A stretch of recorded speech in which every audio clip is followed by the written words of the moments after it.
Aye, we are back. Panic! Panic! We are back with Questing for Glory 2. Thank you very much, Andy, for the Breath of Fire 2 Speed Soft Lock. But coming up now, we are already set up and ready to go, is the Mystic Quest 3-way race between theRPGchick, Couch 23, and Vultus. So I am going to go pass it over to them. Enjoy.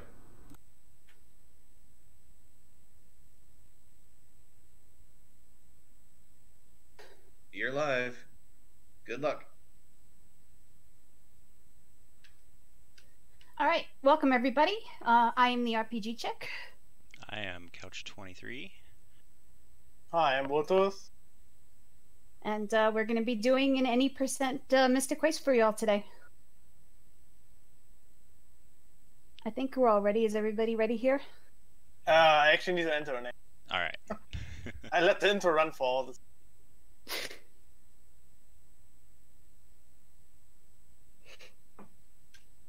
One second though. It's all good. It's all good.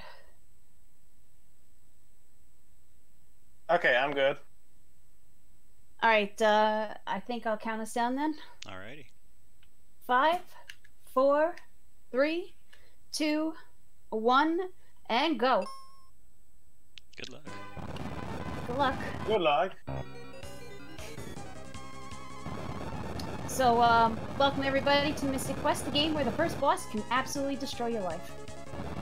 It's always fun when that happens.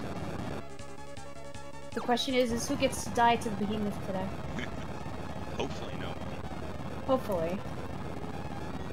That's what I liked about the old timing. You could just redo the fight over and over. And don't lose time. I think Couch and I have only been running it since the tournament last year, so you would have to explain what you mean by the old timing. Oh, like, I don't know, since 3 years or so, I gotta die. I got, by the way. I don't know, like 3 years ago or something, the game used S timing. It was basically the first meaningful input, so when you start the battle against Behemoth. Gotcha. And yeah, if you just died, just stop the timer and fight without losing time. Yes, I had the lucky number and I got killed by the boss, but well, maybe as you saw on the stream already, it doesn't matter really much because you just fight right away. Well, hopefully that's the only bad luck. Yeah.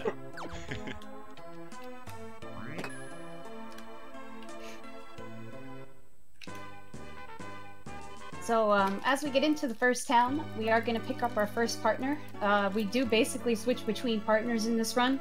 The partners start at a specific level, they do not gain any levels, and they have set magic and set weapons. So, Kaylee is our first partner. She's pretty good. She has the life spell only right now, which we're going to make use of when we get to the first boss.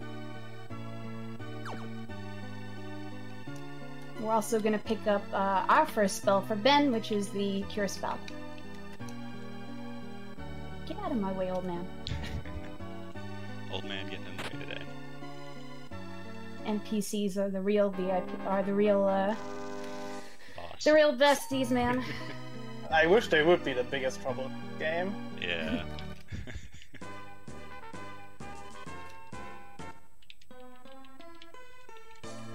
So yeah, as you maybe guessed from the open now, this game is full of RNG everywhere. So it's not decided at this point at all. We have a lot of funny things coming up that can decide about the everything. Kelly has now missed twice. Thanks, Kelly. Good old Kaylee.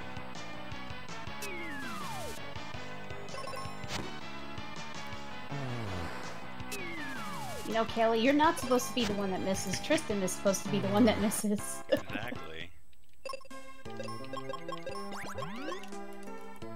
Oh, Kelly, please stop missing. Please, I beg you.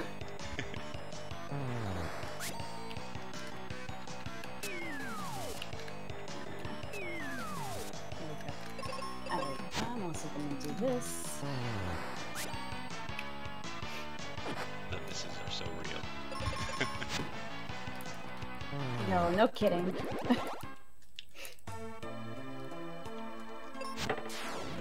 So I healed completely full and I nearly died.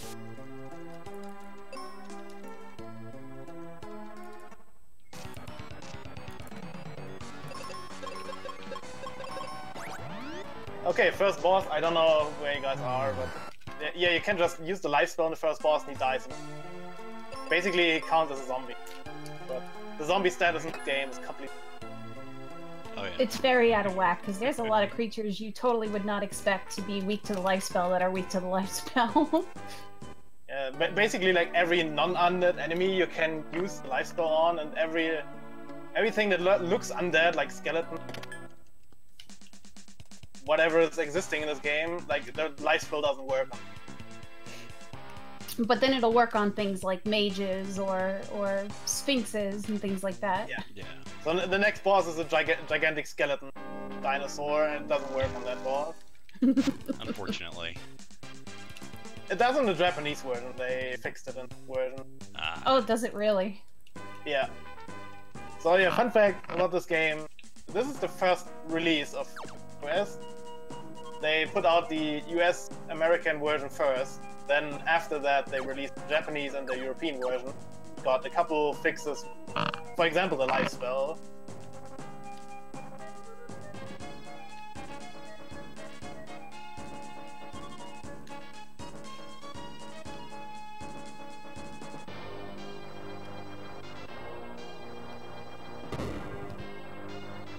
You're also going to notice as we go through the bone dungeon here, we are going to be running away from any formations of 3 that come up, because Tristan and Ben together are just not really strong enough to take him down in one round.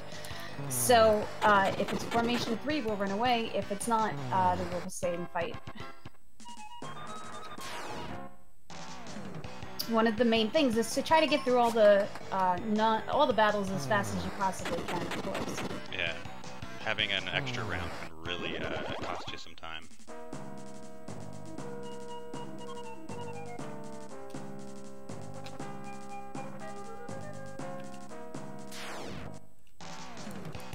Of course, getting all formations of 1 might also be bad, though, because we do want Ben to be at a certain level by the time we get to the Flamosaur. Yeah. Because, man, I've done that fight without that extra level, and it stinks. I agree. Also, before we even started the game, we did do a little bit of a glitch. We loaded up an endgame save file that has Phoebe's Phoebe2 stats on them, and then reset the game before starting. So what that kind of does is it allows our partners to all have Phoebe's endgame stats. In terms of resistances, a little bit of extra attack, a little bit of extra defense, and it makes the run a lot faster. And a lot easier. Yeah, they also adapt the resist thing from, so if an enemy tries to drain HP from anyone, like from the party members, or like your secondary party member, they just lose life instead of actually gain life. Can be helpful sometimes. Yeah, especially later in the game when a lot of the enemies have that drain attack. Oh yeah.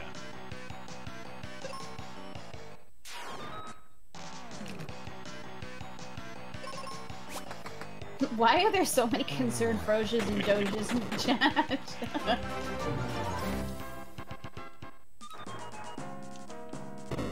So yeah, by the way, this dungeon is the most important item in the game. The seeds, which refill your magic completely.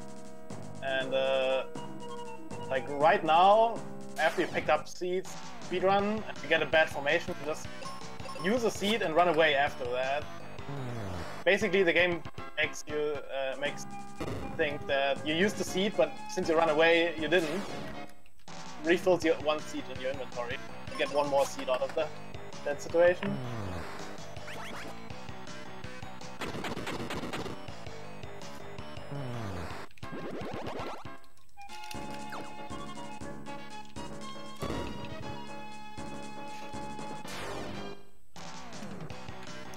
Oh. played this game before.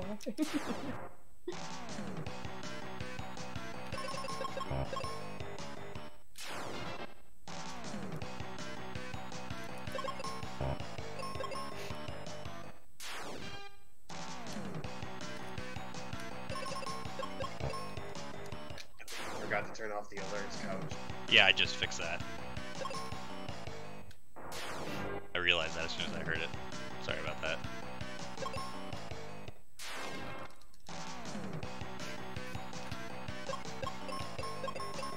So, like Vultus said, Flamosaur, even though it's an undead monster, is not weak to the life spell in this version, but Cure will affect it and will be fairly effective. So, using the Cure spell definitely will help speed up the battle when it doesn't miss.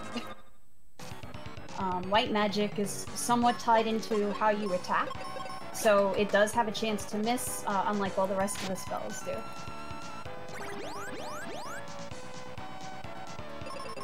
And yeah, by the way, you can set your party member on manual and auto, so it's basically giving you, or you give the game the decision if it should take action for you or you're gonna do them by yourself. That can sometimes be helpful, sometimes it's a complete mess. So you need to know where you have to be on menu and where you have to be on auto. Yeah, there are definitely certain things that auto is very helpful on. Like, if Ben happens to die and Tristan hasn't taken his turn yet, Tristan will res Ben, and then Ben will still be able to execute whatever attack you input at the beginning of the round, which is very nice.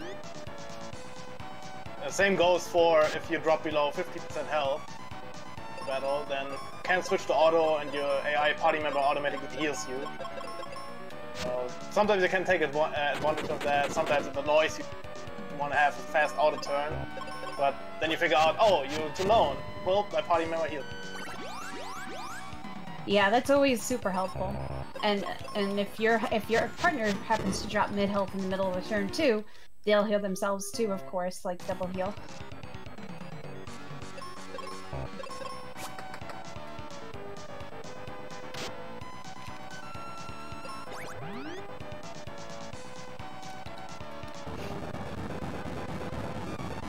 So at this point, Tristan is gonna leave. He's got what he wants. He gives you what you want, and he's on his merry little way.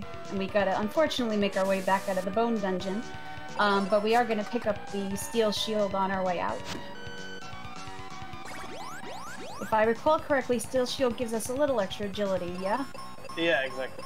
That's something the game doesn't really tell you. You can just figure that out by checking your stats. There are like some equipment pieces or weapons that give you bonus stats, like the steel shield gives you 5 agility bonus. Same if you switch to a sword, for example, in battle, it gives an additional 5 agility. Or if you switch to the claw, which gives you additional 5 magic. Mostly it doesn't matter really, because sometimes you feel really betrayed by the agility rolls. That's not a lie. Like I had a run a couple days ago, and I was on a boss. Suddenly the boss was first, and the next turn the boss was suddenly the last. Had the name. And I really doubt that everyone in my party, plus the boss, had about the same agility value. So, I don't really know what's going on there. It's alright. That's how I feel in a lot of games that are supposed to have agility matter.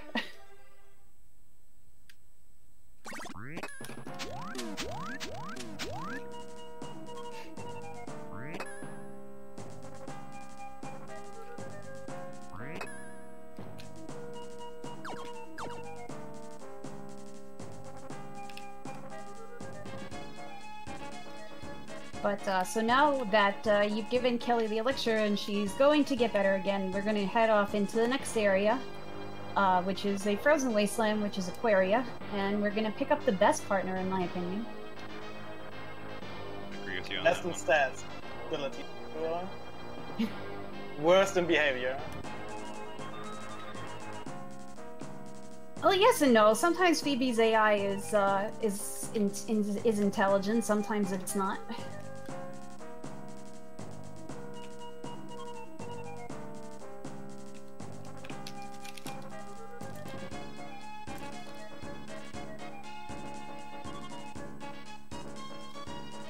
But basically, the way Phoebe's AI kind of works, if you get certain formations of 3 monsters, she will know kind of exactly what spell to use and will use it.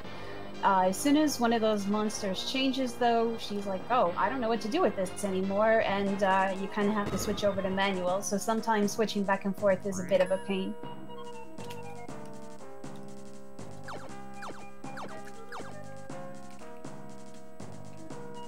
But I still love her. She's my best girl.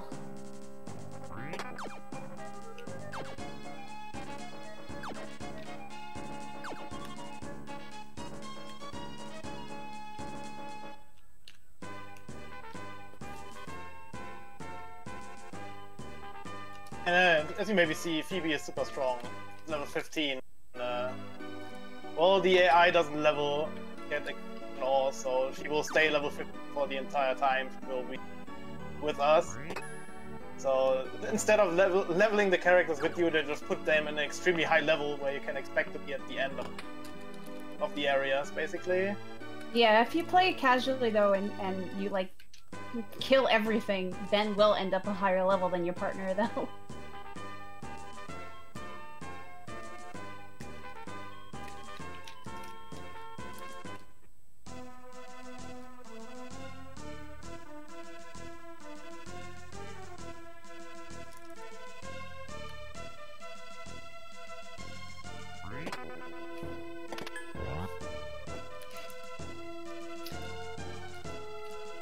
Also, something pretty neat about this game is, of course, as you switch the weapons, they all have different things they can do. So, like the cat claws here, using to climb the walls, the bombs used to make holes where you need them, the sword is used to poke statues, to open corridors coming up in the ice pyramid, and then the axe used to chop down trees and mushrooms. So that is a neat little mechanic here. In addition to, of course, changing your stats with different items.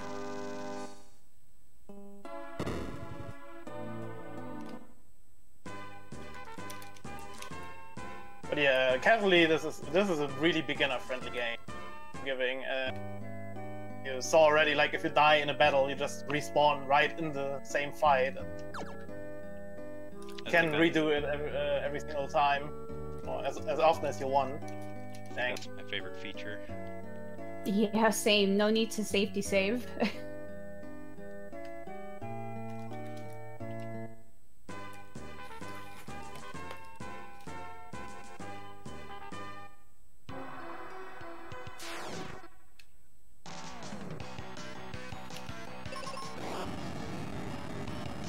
Oh, thank God the bomb off. These centaurs are kind of nasty. They love to use the confuse spell on your party, and that's very not fun.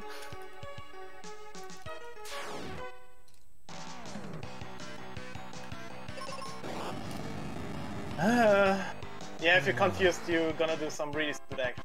Like, for me, example right now, I just got... I quaked myself. Fantastic. Oh, thank God they both confused Phoebe. That was very lucky.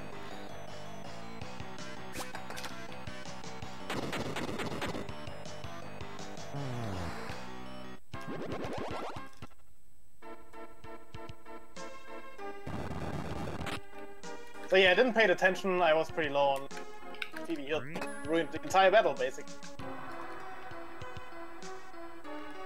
I didn't ruin the entire battle, but wasted time.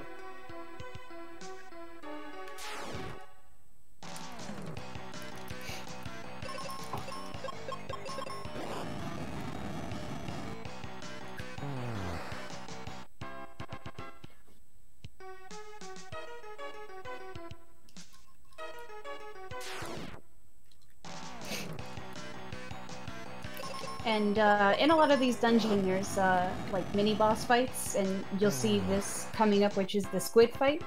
And most mini bosses tend to come with sidekicks, so to speak. So you do have to, of course, defeat all 3 enemies. And the sidekicks are sometimes a major pain in the butt.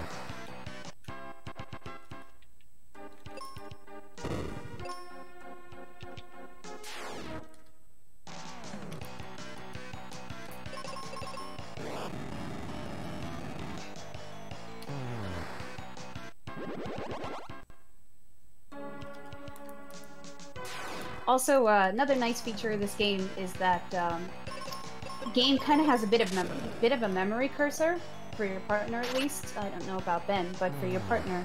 And whatever you leave your partner on, so if they were doing spells, if they were using items, though I guess that works for Ben too. But you can go right back into it, so you can just kind of hold down the A button to get through the menuing a little bit faster, and it's very nice.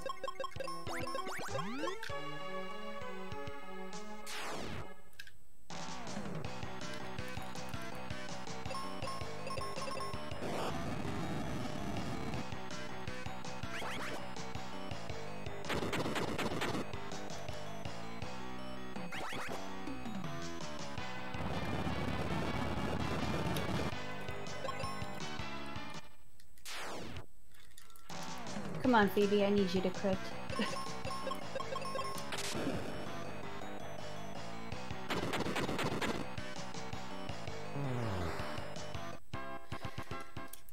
Oh, my Phoebe is not critting today.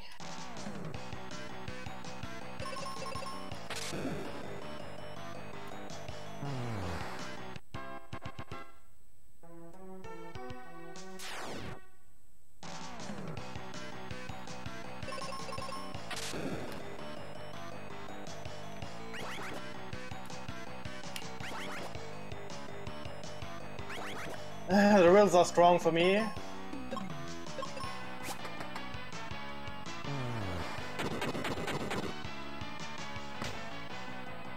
So, the next bit here, with the Libra Crest, Phoebe thinks that the Libra Crest is going to lead to Wake Water, which is going to revive Frozen Aquaria. And that's where we're headed now. We're gonna go get the Wake Water.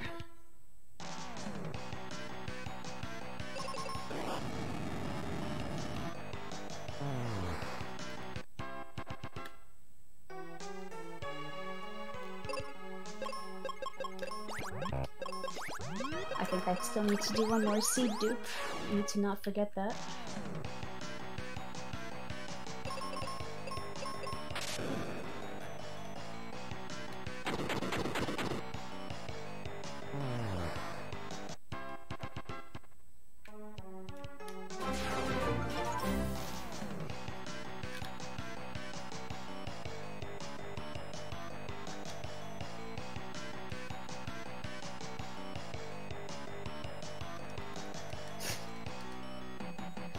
And of course, Wells is here to wish the game good luck for us.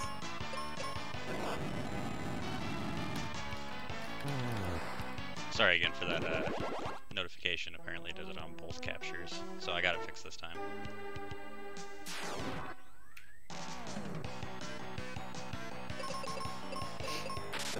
So the spring is dried up. The old man on the cloud had some wake water for us, so we're gonna go try and use it. This tiny bottle of wake water is totally gonna work. Totally. See? Look how good it works.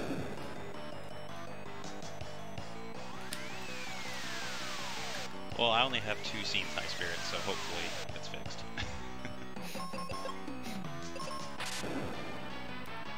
Hey, I trust my man Couch.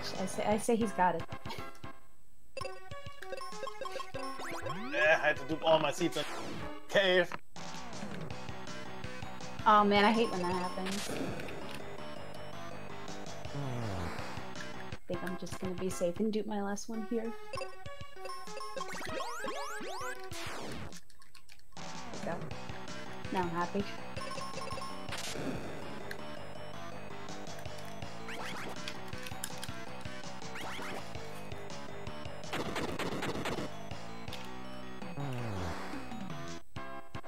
So this, the waterfall has an interesting mechanic with pushing the blocks around. there is the intended way to do things, and then there's the speedrun way to do things.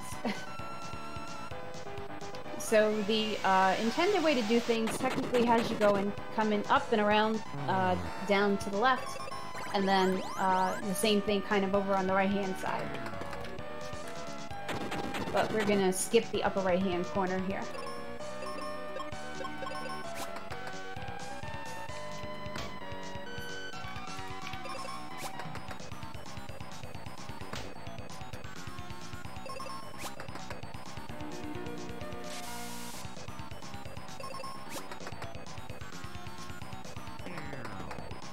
Ooh, nice formation.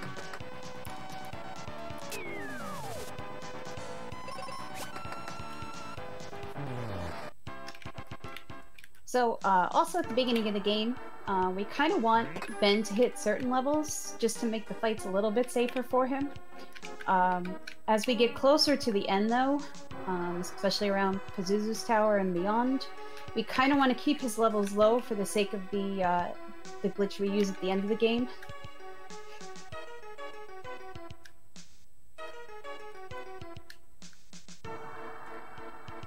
And every once in a while you get unlucky with formations, and sometimes you cannot hit the target level for Ben. Okay. Yeah, but in theory it's fine. Like we have setups from level 22 at least until up to level 26. So yeah, mostly for the sake of if you get floor 2, because floor 2 definitely increases your level quite a lot. I mean, if you do a 100% run of this game, you pretty much end up at level 20. Well, it's been a long time since I've killed everything in this game. yeah, if you do that, you probably end up at level like 32 or something, at least. Shoot, I left her on auto. Talking about the levels, I'm probably saying level 7. What? Oh, that's gonna make a nasty crab fight. It was pretty surprising because I got like all the minimum setups in the dungeon here. This crab is being an absolute troll to me today. Oh, Phoebe!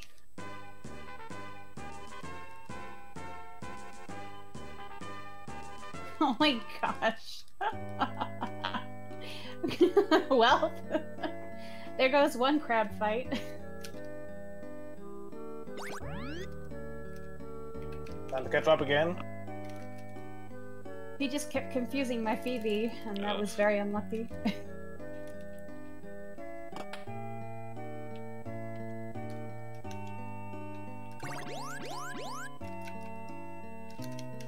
Let's try that again.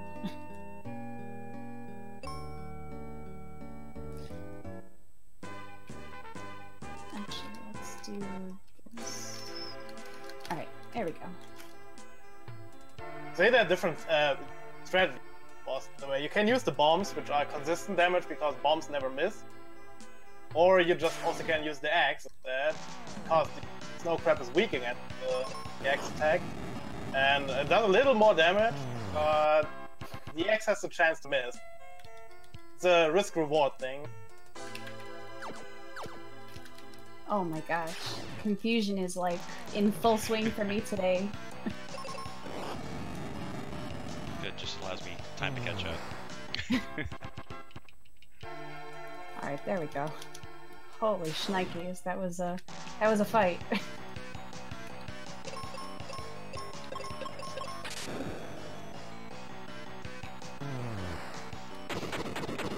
I blame Wells for that fight.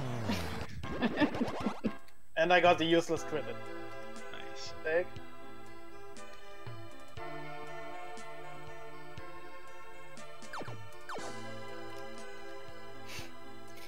You're also going to notice that we've also been picking up the brown treasure chests in a certain order as we've gone through this game. We started with the seeds, we picked up cure potions on the way out of the bone dungeon, and on the way into the pyramid, you pick up the refreshers. And this is done very specifically to execute a glitch coming up later.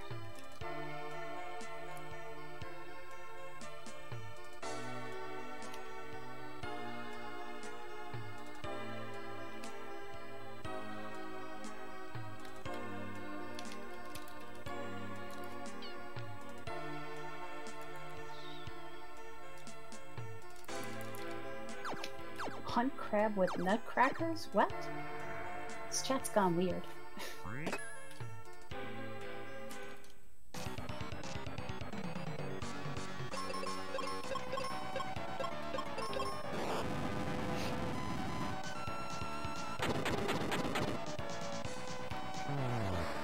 But you're also going to notice in this pyramid, it looks like I'm getting into random encounters. I assure you, I am not.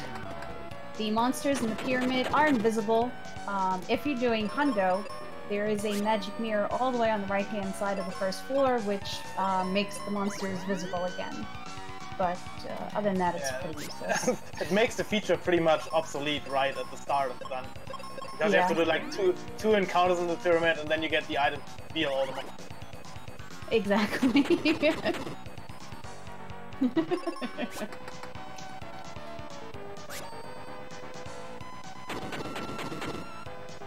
And this is also the only dungeon where you need the mirror at all. Right. There's later is a dungeon which we're not gonna see in any percent, but there's a volcano coming up. If you would play this casually, where you get a gas mask to see the monsters, which is basically the exact same feature. And yeah, it just basically have another item there. I don't know really why they decided to do that. The mask is also for Captain Mac's ship. Is it? Yeah. Otherwise you can't see them. Where? On the first part of Captain Mac's ship, where it's all cloudy and misty and everything.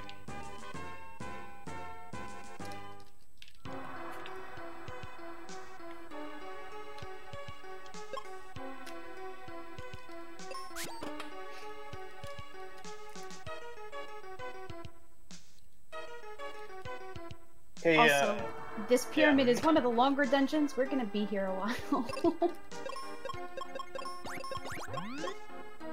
Yeah, there's basically like, usually there are 2 shorter dungeons and then there's big longer dungeons.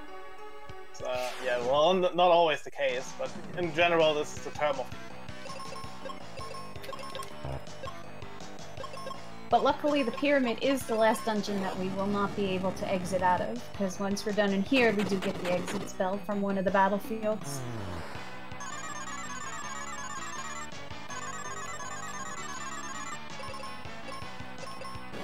Yeah, the reason why you can actually see the monsters on the first part of Captain Mac's ship is because we glitch in the mask when we do the final part of the glitch. Oh, I actually never really noticed that. Yeah, you actually get the mask. Oh yeah, I knew we glitched in the mask, but I didn't realize that that was why we could see it. Yeah, that's... Because if you don't pick it up in just in casual, because I never got it in casual because I could never figure out how to get over there as a kid. You can't actually see them on the first part of the ship. Huh. Wow, it's been so long since I've actually played this casual that I didn't even notice it. Yeah. And I think even doing the randomizer, I didn't notice it. I guess every time... Go ahead, Vultus.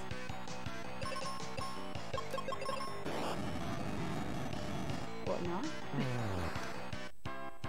But yeah, because if you ever have the unfortunate experience, play the randomizer for this. The mirror and the gas mask are always in the same treasure chests. Because they figure them, I guess, as necessary items? I don't know.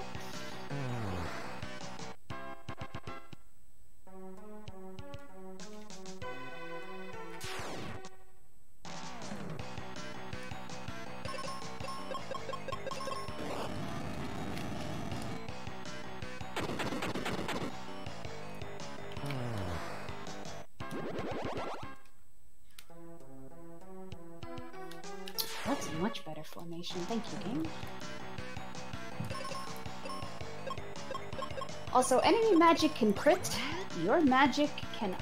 And I hate that. It's one of my biggest pet peeves about this game. And I like a lot of it. But that always aggravated me. It's very unfair. You're basically doing a set amount of damage with each with each item, with some chance to crit for some of the weapons. The magic does a set amount of damage as well. But enemies can crit with attacks, enemies can crit with magic, and sometimes that will definitely kill your run. Yeah, definitely. Yeah. Especially like, because we're gonna skip a big part of the game, Benjamin here, our main hero, never gets to revive, so the life spell. So if your party member dies early in a battle, you basically lost the fight already at this point. Yeah, you have to get very, very lucky, or you have to be very close to the end of the fight in order to get through with just Ben alone.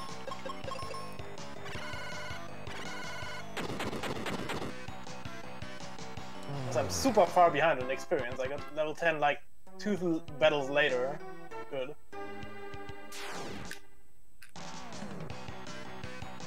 Oh man, you must be getting some very strange formations.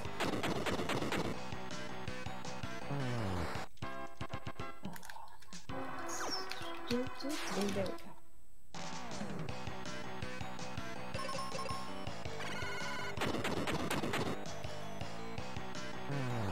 But definitely one of the biggest thing about learning this run is not only knowing what formations and what attacks to use essentially, but kind of knowing backups too in case partners get paralyzed. No, not paralyzed, because Phoebe's endgame has a paralyzed block, but if they get confused or die or anything else.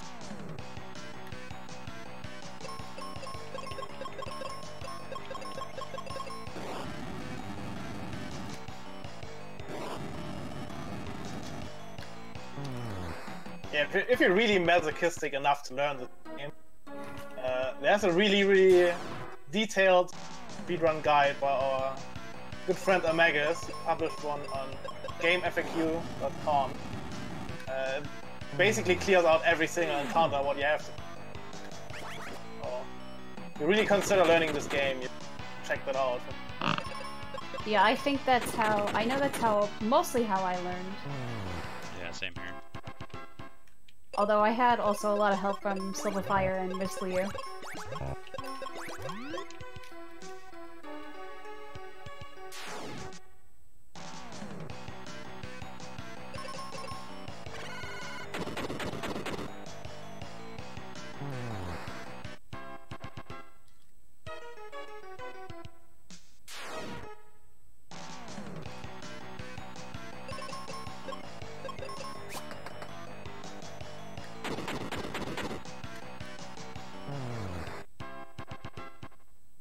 I didn't fall off the walkway. Yeah. I've fallen off that walkway so many times, man. So many times. Why you have to say that? Did you just fall off the walkway? Yes, I did. Sorry, Vultus. They weren't helping me when they taught me this game. I know, Goose, I know.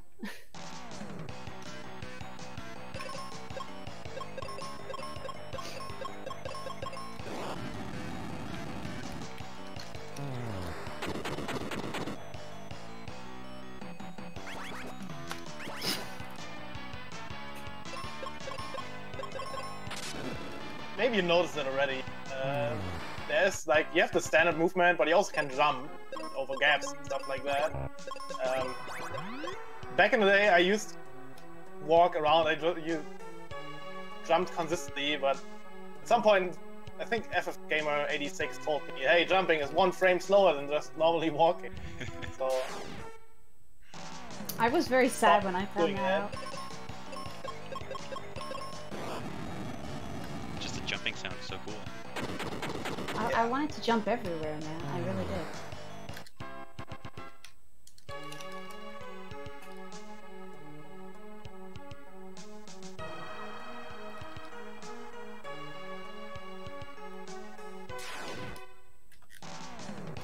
Okay, so at the end of the pyramid, you want to get rid of all your because of the upcoming glitch. Duplicate some items in your inventory. And it's a good chance to up Phoebe's magic anyway, because you want her to have all her charges before going into the ice golem fight.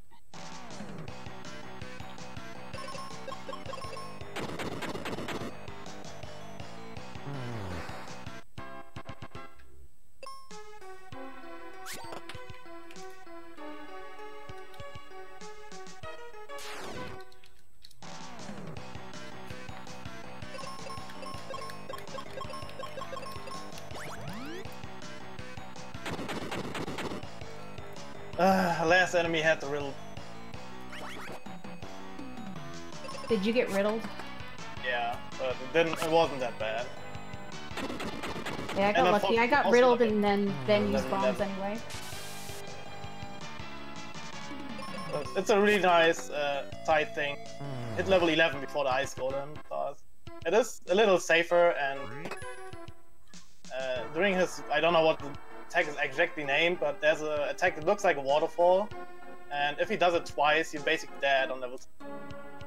On level 11 you survive that.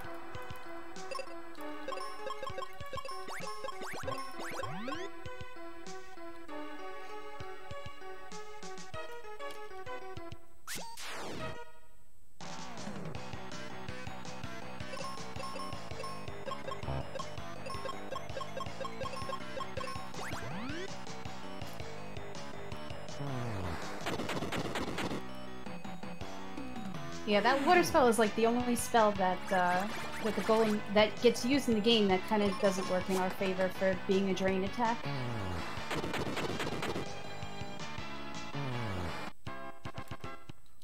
Come on, wake up, Benjamin!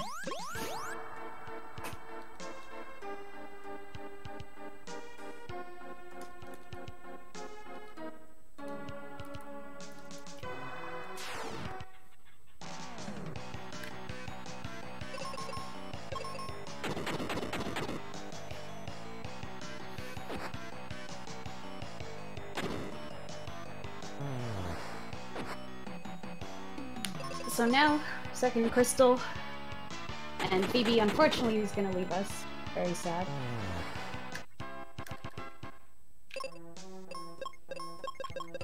Also, I am not forgetting the river coin this time. It's a good plan. I did that during the Valk run, man. That was so harmful.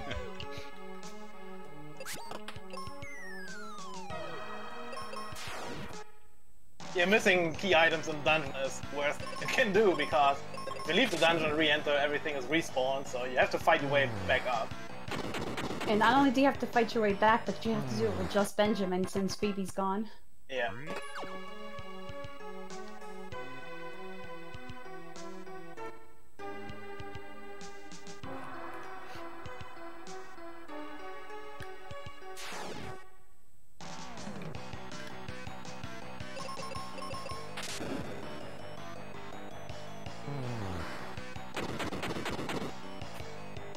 Yeah, I did that fight on level 10. It would have been nicer on level 11. Yeah, same here.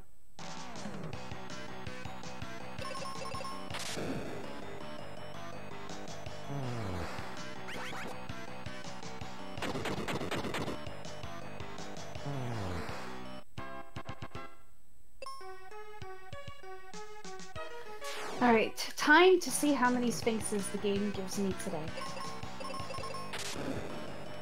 4.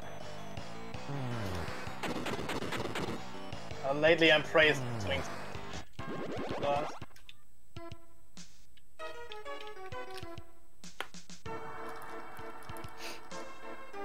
See, as you maybe noticed, there's no really random battles. Also on the world map you can decide to fight or not by entering the battlefield. Most of the battlefields are completely meaningless, but there's one single battlefield you want to do because it has the exit spell as a reward, and yeah, that's why you're gonna do it. The exit spell is what it says, it exits out of dungeons and literally everything, so even if you use it in town, it brings you back to the world map. Unfortunately, the exit battlefield it has 2 formations, solo Vanquid, which is easy killable, and the dual formation with swings and Vanquid. If you get the dual formation, it's most likely gonna be back attack. Swing's first turn is Riddle, which confuses you. So you would basically start the fight. It's a no-go, so you're just gonna run away from it. Unfortunately, that waits like 10 to 15 seconds, and it's completely random. So you have to do 10 fights and just raise. You don't get swing counters in the battlefield. And it is possible to get no Sphinxes, but it's rare.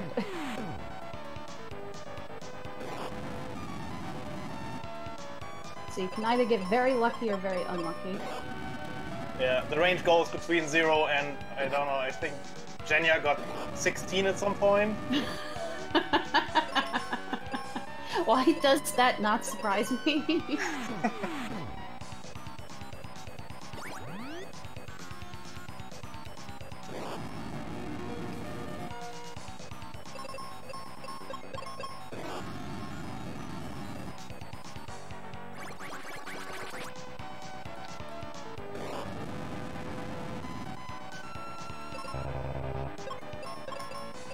I hate when the Fang Quids give a back attack. That's like the worst. Yeah. I mean, it's not really bad, but it just time. Annoying. Yeah. They do 1 damage to you. It's like literally teasing you.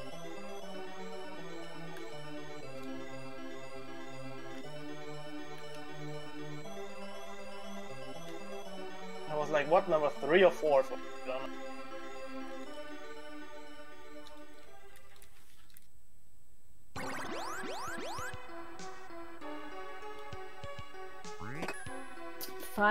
Five Sphinxes. You were off by 1, Couch. Oh, dang. That wasn't too bad, though. No, not too bad. But I had a lot of back attacks from the Fang Quids too, which was a pain in the butt.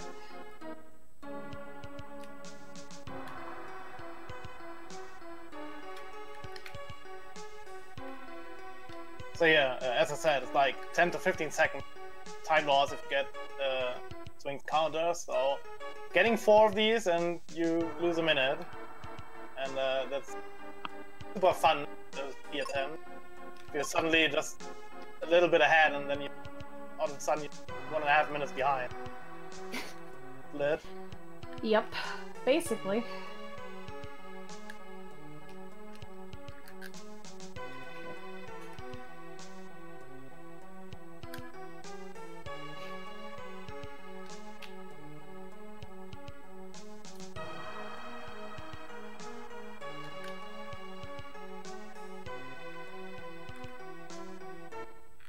But as far as I remember from Hundo, there's one other battlefield that has a spell too. Isn't White in one of the battlefields around Fireburg? It's the Thunder spell. Oh, Thunder, But that's you do what it it was. really late in the game, so when you have the second Phoebe, you do it, and second Phoebe one-shots everything in there. Oh no, I just couldn't remember if it was White or Thunder that was in a battlefield. I believe White is in a chest in the volcano. Yes. Okay. Life is too, right? Life is like White is on the outside of the volcano, and Life is Lava Doom. Okay. Yeah, it's been far too long since I did any of that. Without it being randomized. Vultus, you want to explain the inventory glitch? I don't know if you're there yet. Oof. Yeah, I'm just. Oh. I'm shortly before that. So, what you do is we have 0 seeds right now. Here's in this town is the first shop where you can actually buy it. So you go to the shop, tell to the guy that sells seeds you want to get 0 seeds. Then you get these 0 seeds in your inventory. You use one of these 0 seeds, and you get displayed 999. Well, it underflows from 0 to 255. So we have 255 seeds in our inventory after that. And because of the items or the potions we got earlier in the game, they are conveniently set up. It's really hard to explain. They are set up so you can buy more cure potions. Then you basically manipulate your inventory. Items shouldn't have at this point. So by buying exactly 19 potions, you get one of the crests in your inventory that allows you to teleport, and you get the last remaining coins get in the next areas. So by doing that, by buying these 90 healing potions, you dupe a sun coin in your inventory, which allows you to skip over the entire volcano area. Unfortunately, duping the sky coin in your inventory doesn't do much, because you still have to do everything here in the next area. I just got turned to stone like first round 4 times. I did it. That was very annoying. So yeah, the order of the items is seeds, then you have the cure potions, then you have the refreshers, and then you have healing potions, they're called. And if you buy these 0 seeds, use one of them, then item next to it on the right turns the item basically before the hex table. So the cure potions you have in your inventory at this point turn into sky coins. And that allows you, if you buy these 19 potions, the game doesn't have any space to put them somewhere for you. And this is basically the reason why you get inventory mess at some point and allow to dupe the item.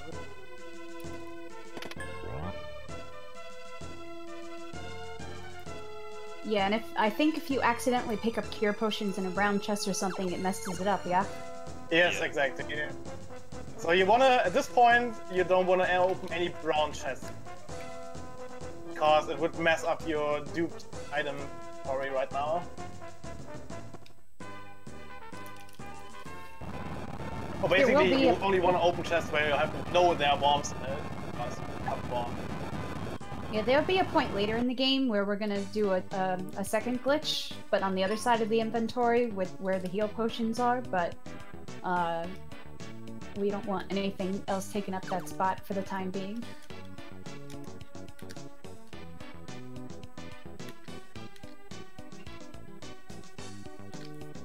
So yeah, I was talking about the exit spell, how good it is, because you can teleport out of dungeons and everything. Fun fact, you also can use it in the battle, but you don't leave the battle by that, you just make an enemy disappear. Can be good or bad, however you want to see it. You deny yourself experience by that. Mostly doesn't matter. But it helps Benjamin because he's super underleveled right now. You're level 11 or 12 at this point. You should be at least level 17 or something. So Benjamin is not really able to kill anything here. But thanks to the life spell, he has a good one-shot mechanic.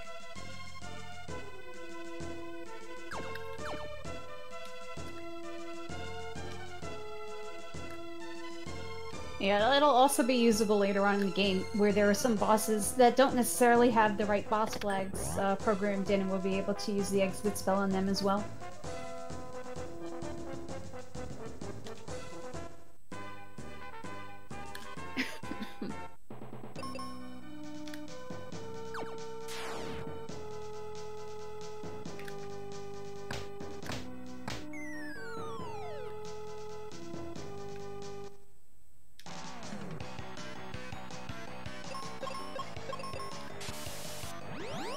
So this is the one time during the game where you actually have to traverse down this waterfall and go talk to Spencer. You probably, if you played it casually, you're prompted a whole bunch of times to go down there, but this is the only time you have to for the sake of a story trigger. And you're gonna basically lose Tristan, and you're gonna go back and pick up Kelly, which is a good trade in my opinion. Definitely is.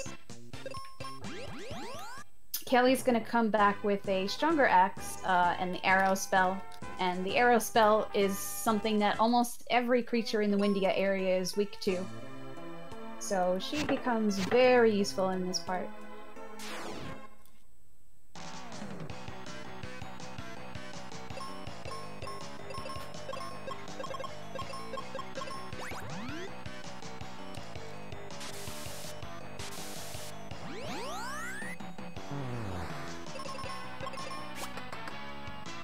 There, Phoebe done messed up. So from Tristram you also get Griffclaw, which you picked up in the Bone Dungeon already. There's a myth that you can buy it there from him, but it's not really a thing.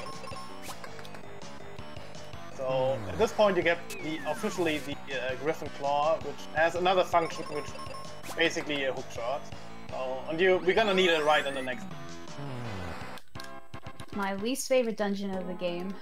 I hate that tree.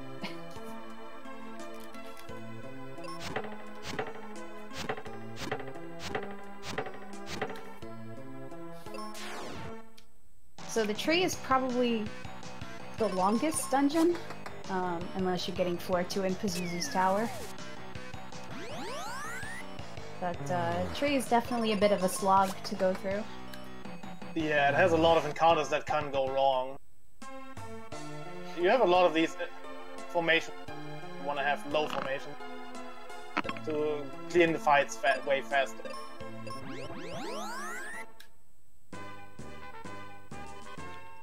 Not to mention that the tree is home to the first monsters that come with an automatic wall spell, which is going to be the oozes.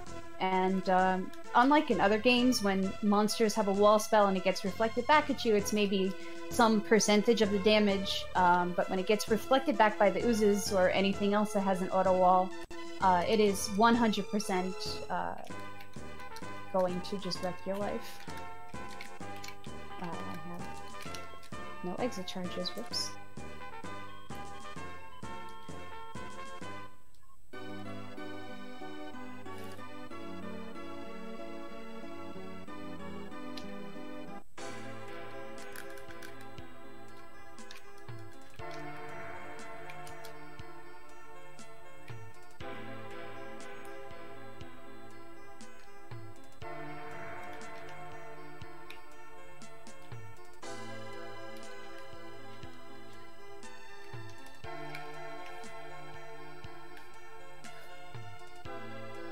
Might have been weak.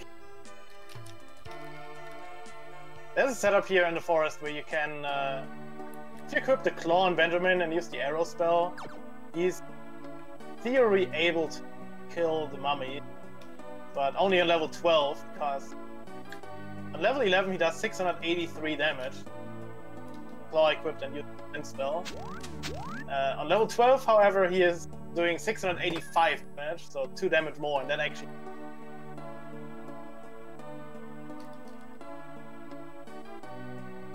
Which allows you a 2-turn instead of the... Oh, there's my level.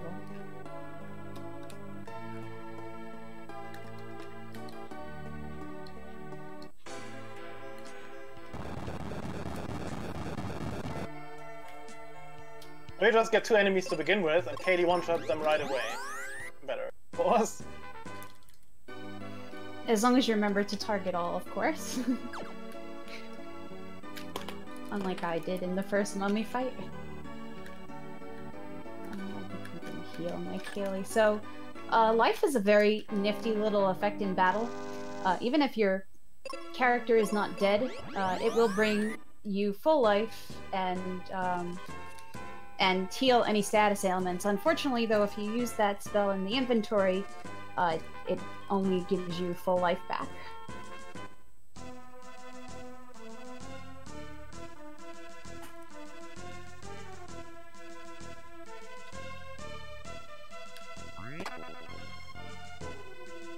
Ugh, dang.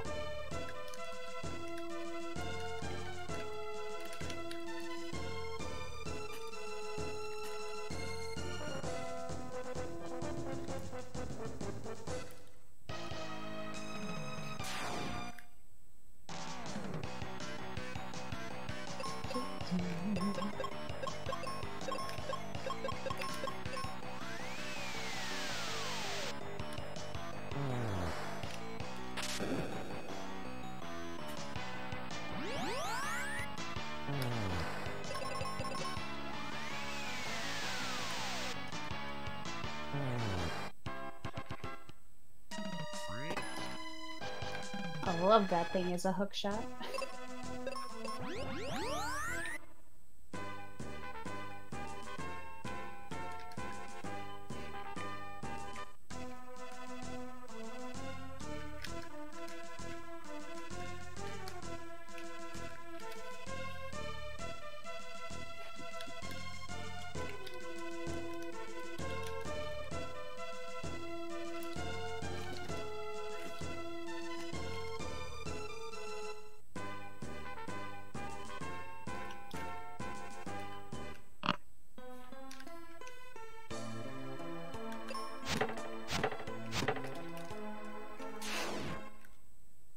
But since this is such a long dungeon, if y'all have any questions for us, you know, feel free to let us know.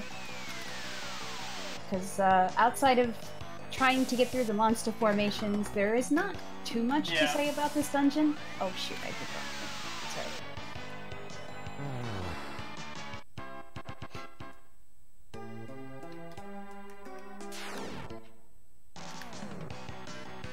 Well, you're coming up to a great part, or great is probably much, but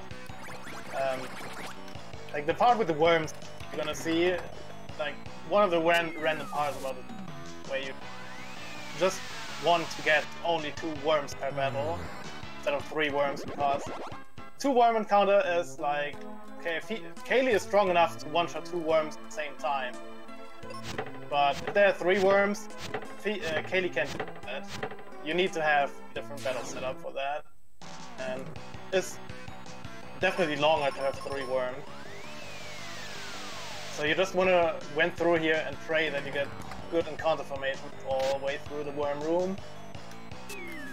Yeah, you also want to hope that you're like 600 HP by the time you hit Gidger too, though, because Gidger hits hard at the top of the tree.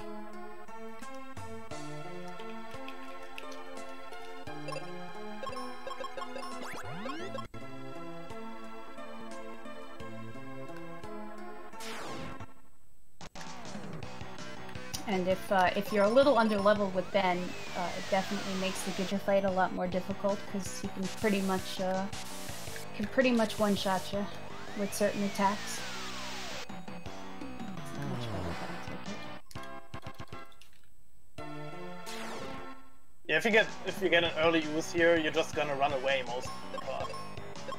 RPGchick covered it already at Reflex Magic, so you don't really want to have this counter right now. Later on, you get enough oozes in the dungeon, so... Enough and plenty, more than you can shake a stick at, man. Hate those oozes. Do the characters get experience if they're dead at the end of the battle? So Ben is the only one that gets experience. Your partner will stay at whatever level they are from the beginning of their part to the end of their part. And even if Ben is dead, yes, Ben will get the experience.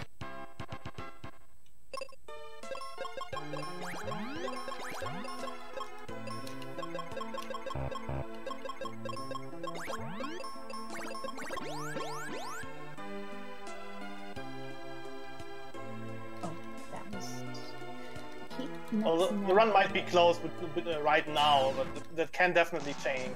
So the most random dungeon is still waiting.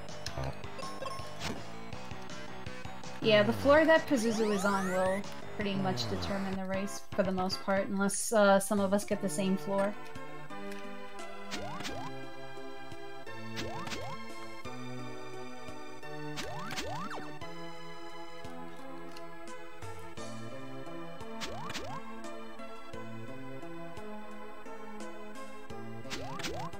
Terrible worms though for me. Yeah, same here. I keep getting 3s.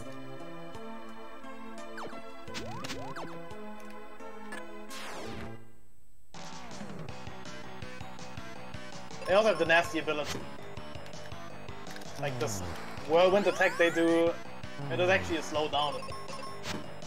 So if they use it on Kaylee and you get a 3 worm counter, she's gonna get slower than the worm. Just take more damage. Watch.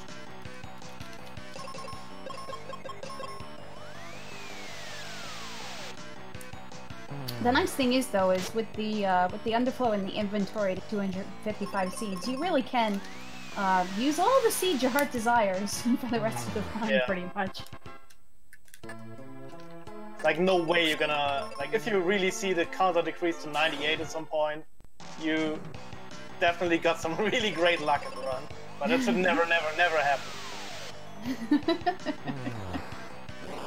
I hope to never see luck quite that wonderful. Yeah.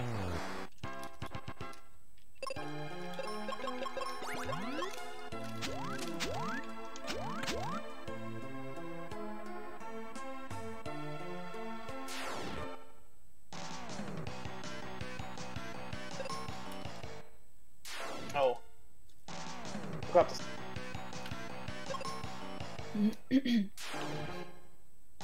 Yeah, we can see chat. That's why I said if y'all have any questions, just shoot them our way. And we'll try to answer them. Same.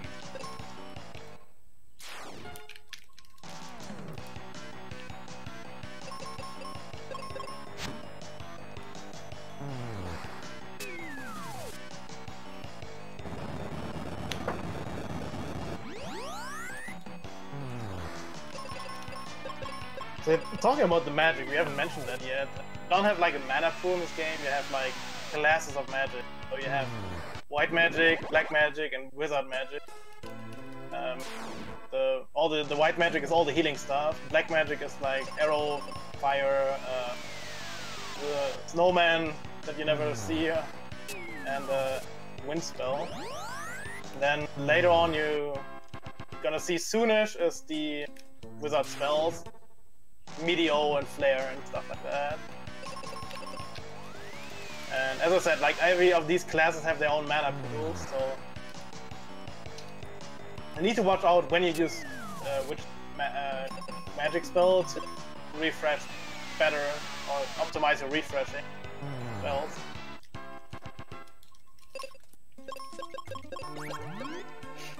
I meant relevant questions, folks.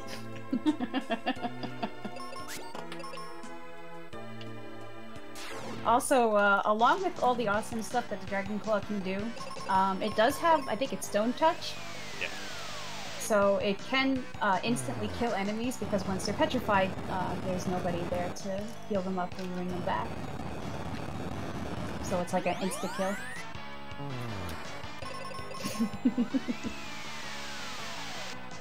It depends on how your strats go. You just go ballsy and attack the users coming up with claw and hope you're gonna one-shot them. Yeah, basically.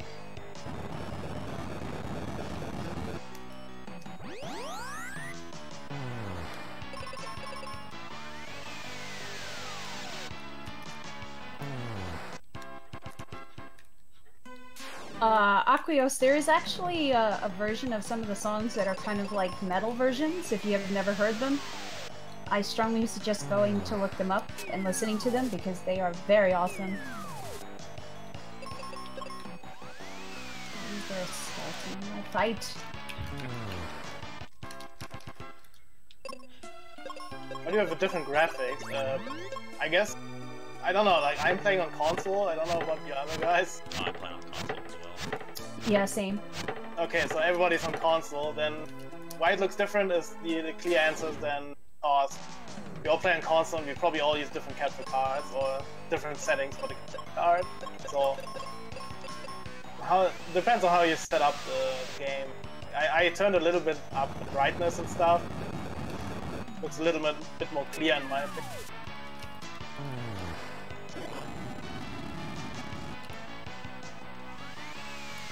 I'm not even looking at it, so... No blurreel, it's not. Hi, can I press buttons? Yeah, sure I can.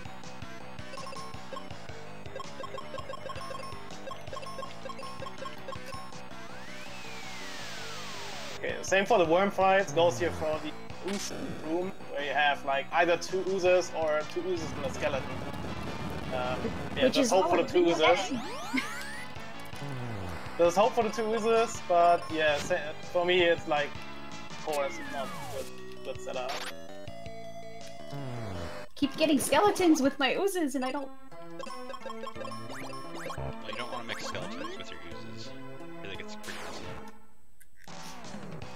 They keep coming up.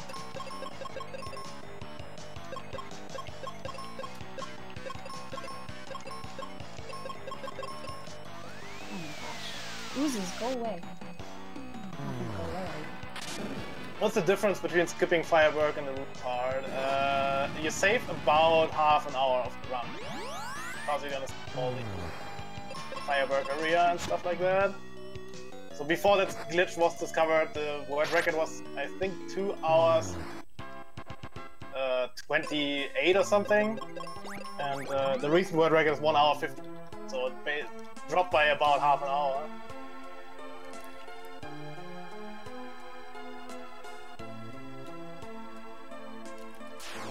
Sorry, Barb. If you had a legitimate question, I didn't see it. I see somebody asked why I'm using the bars instead of numbers. I did that to make you guys ask questions.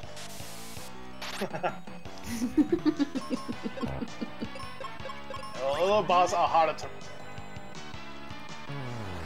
As I said before, if you... With the numbers, you can clearly see if you drop below 50 health. And you know, okay, my AI party member is gonna heal me next turn, or not. With the bars, well, you can... If you're a nature talent, you probably can see it right away. I can. I have like 16 bars and 7 are gone. I don't know if it's like half or not, because you don't pay attention to that so closely. Yeah, usually if you just pay attention to the bottom bars, you'll be good. Yeah, I still could never make heads or tails of that. Best, worst scenario for Pazuzu floors. Well, I technically want to mention that later, but you can also right now, I don't care.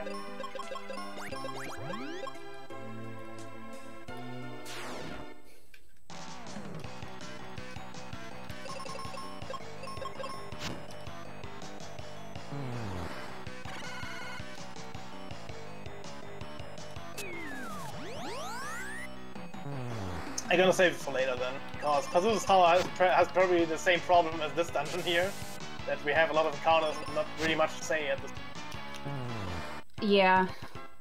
Depending on, of course, what floor Pazuzu ends up on.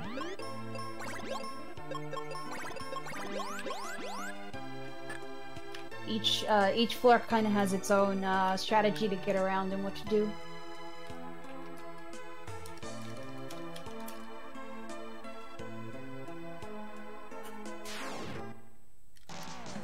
Of course you cast Doom, why wouldn't you?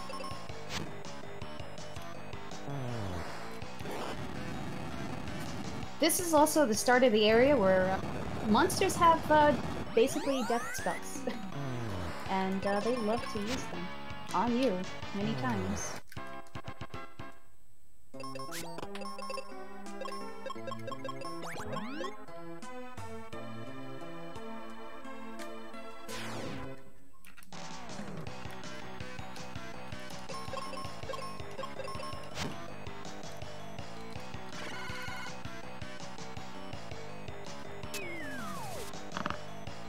Well, for me it was my first one. But I didn't know before it actually is a Final Fantasy, because since I live in Europe, the game was just not called Final Fantasy Mystic Quest. And in Europe, the game's called Mystic Quest Legend, so you basically have no connection to the Final Fantasy game. And yeah. And then you have the Japanese version, which is called Final Fantasy USA. And the subtitle Mystic Quest. So you have basically the game 3 times, but 3 times with a different name. It was not my first Final Fantasy. Final Fantasy 1 was my first Final Fantasy. First happened before. Yeah, we don't got the early Final Fantasies here.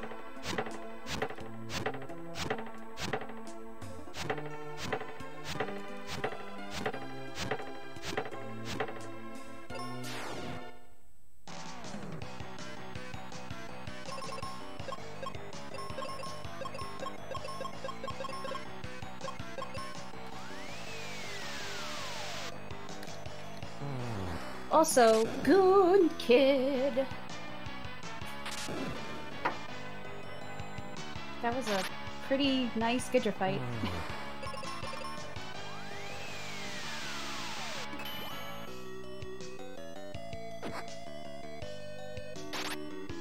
He paralyzed Benjamin 3 times in a row.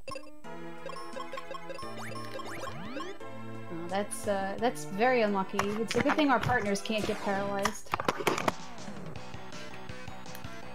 So usually we would exit out of the dungeon, but we're gonna go down here, and we're gonna pick up the meteor spell. And the reason why we wait to pick it up, unlike the other dungeons, when the boss dies in here, the monsters basically are completely eradicated from the dungeon and they don't come back. So it allows us to go down here now and pick it up without having to fight a whole bunch of extra encounters.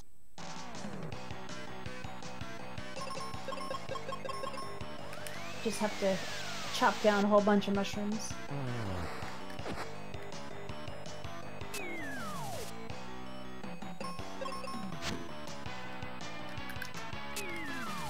But Meteor is a very nifty wizard spell. It is earth-based. We will be picking up Flare in Pazuzu's tower, which is fire-based, of course. Oh, shoot. I hit the A button way too soon there. That was very silly of me. Whoops. Okay.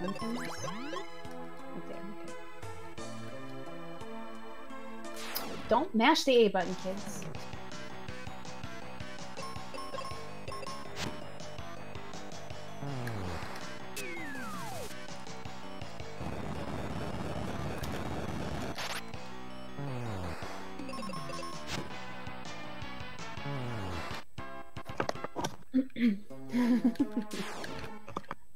We're also gonna, as we're in here in Windia, we're the Cupid Locket, which will help Ben not to get blinded 500 times by beholders when we do go into Pazuzu's tower. We're also gonna go back and pick up the Mega Grenades from Fireberg via the Mobius Crest here.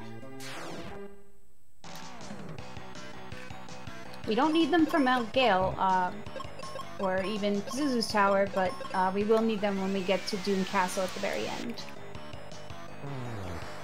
No, I cannot see.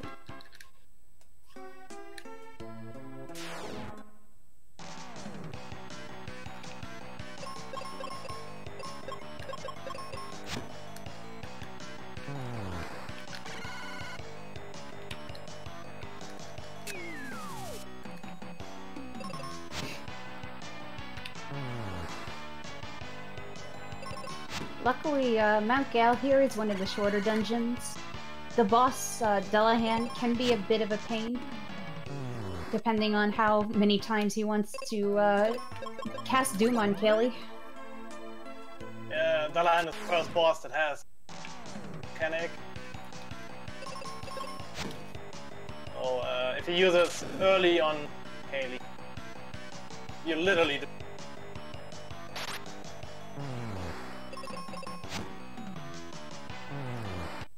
Some people like to use the heal strats on the boss, which I like to use if they actually get to work, because you do have the chance of paralyzing him. So using heal on the boss kind of works away a status ailment, like the reverse of a status ailment heal, it's a status ailment infliction. And you just hope you get a good one, basically. Yeah. The boss is, for some reason, weak, or not weak, but can inflict paralyzes or poison to him. Poison is pretty bad, it does 99 damage per turn, basically just wastes a couple of frames for you. But paralyzes is pretty nice, because you're just shooting him down basically without attacks.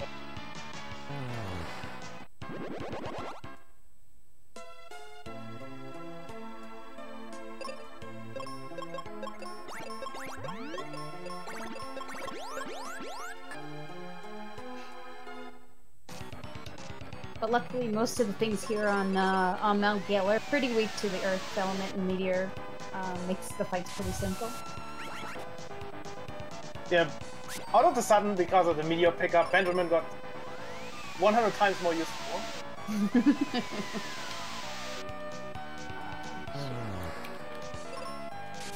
I forgot I only had 3 Meteor charges, whoops.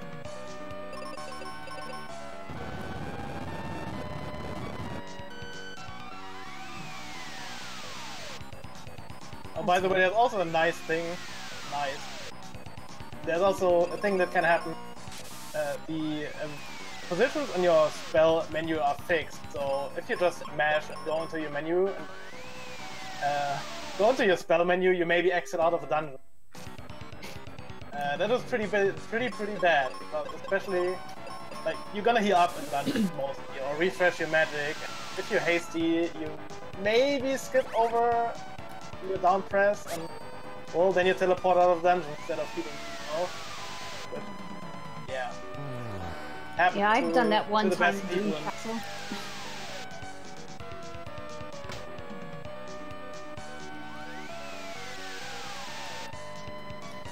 The good thing about Doom Castle, though, if you do happen to exit out, is you do not have to re-defeat the bosses. So that was only slightly lucky.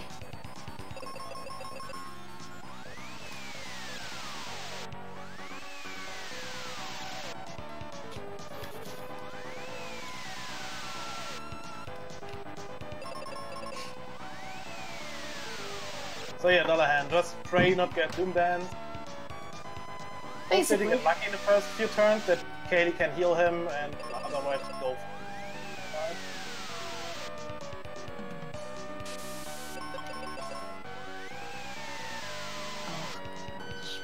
Also, Dullahan is not weak to the wind spell, so arrow here is not that great. It does average damage.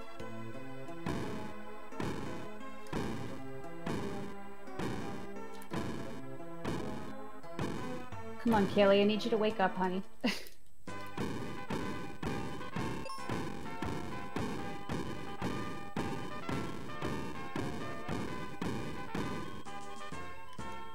There we go.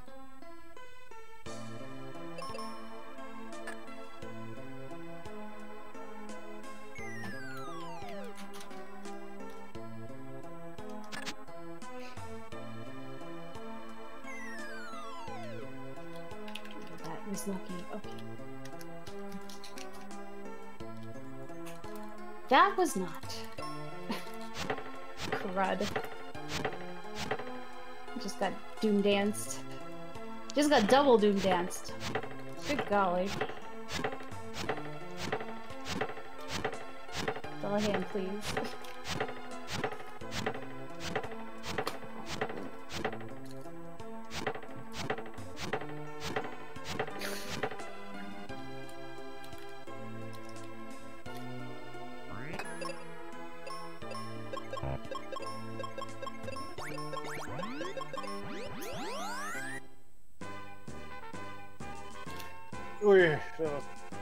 Well, I'm nearly done with battle, but oh, Doom Dance, you never want to see it. Never want to see it happening, actually. I can't even get Ben off the ground till I finish off the vampire. This is really bad. There we go. Oh, that was annoying. Thanks, game.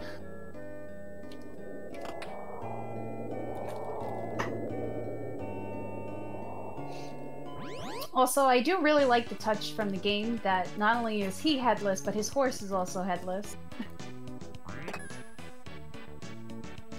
Yeah, that's pretty awesome.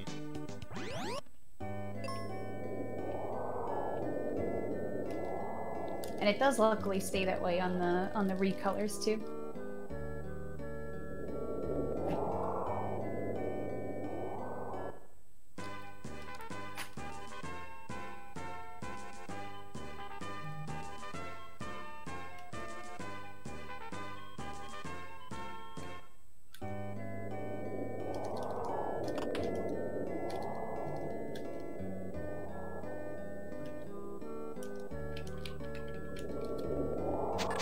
So yeah, Pazuzu's Tower. Pazuzu's Tower is the last big dungeon, basically.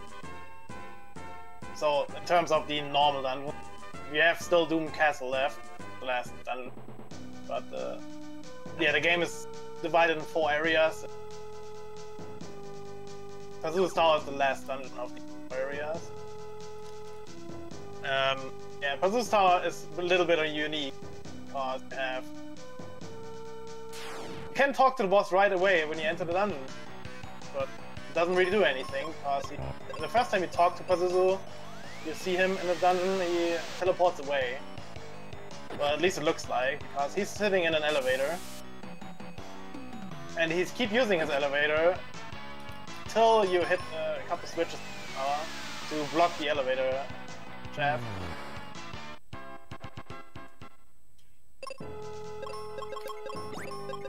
So and the dungeon is, yeah, the dungeon layout is basically made so you go from level 1 to 3 to 5 to 7, and then you keep going down again.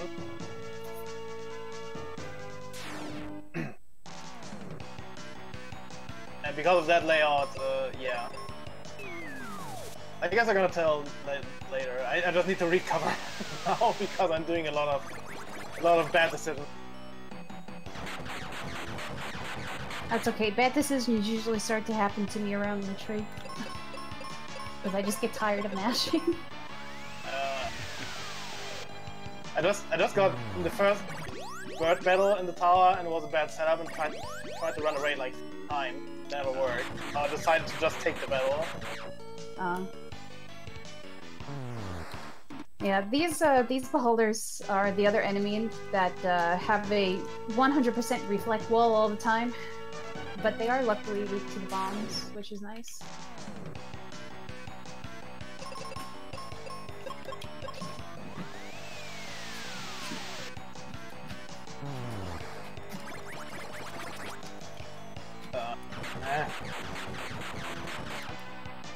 But when you get to the later formations, especially up on the roof, beholders are not a thing that you want to see tagging along with any other formation, just because you can't use magic on it, to be perfectly honest.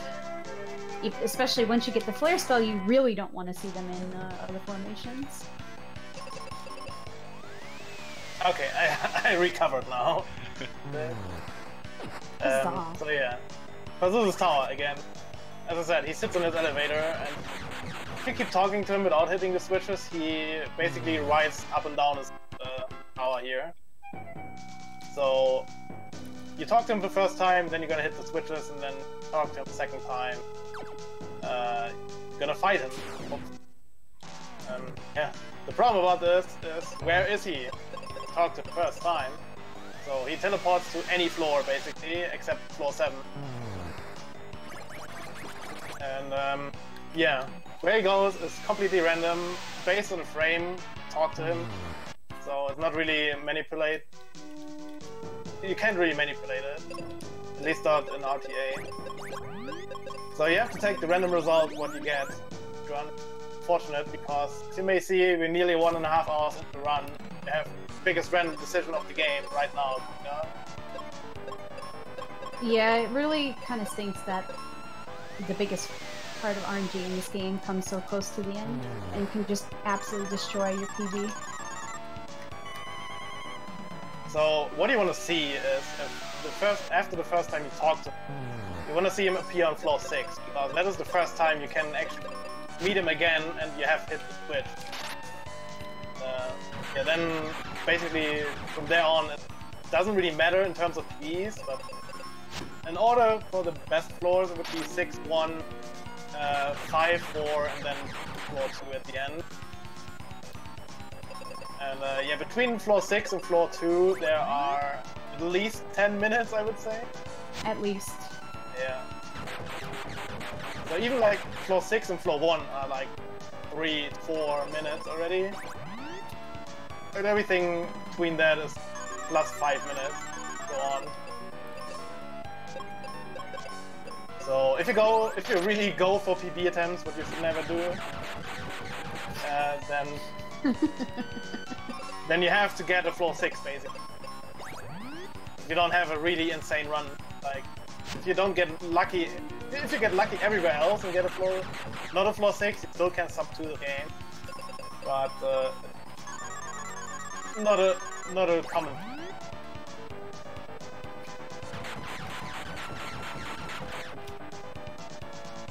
And right now, I think nobody of us is up to taste. Yeah, No.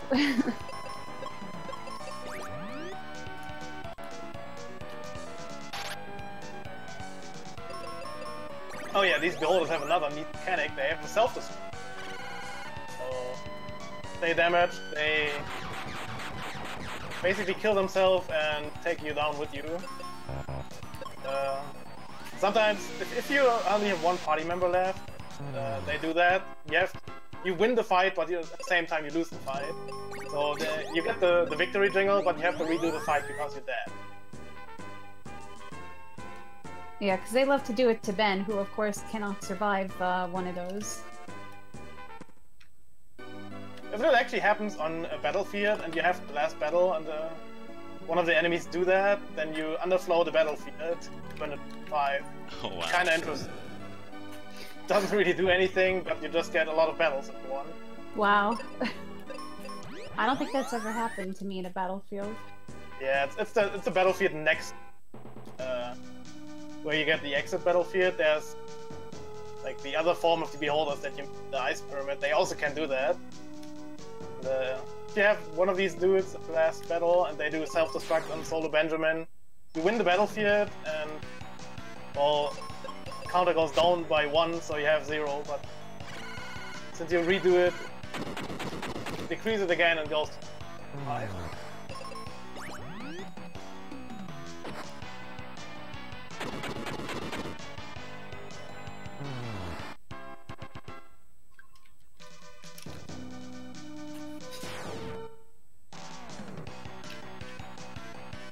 Oh, Manticore. So this hallway with the Manticores, just so you know, is very dangerous. Manticores are very strong, and they love to just wreck your life with Quake and Flame spells.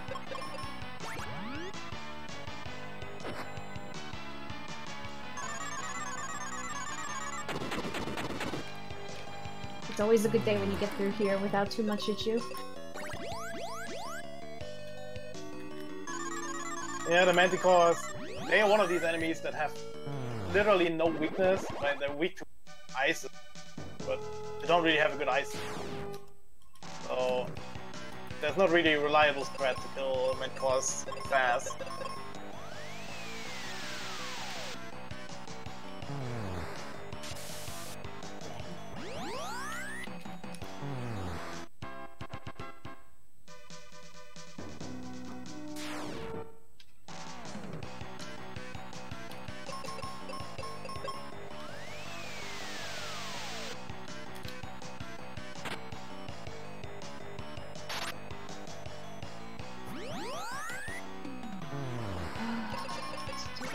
Okay.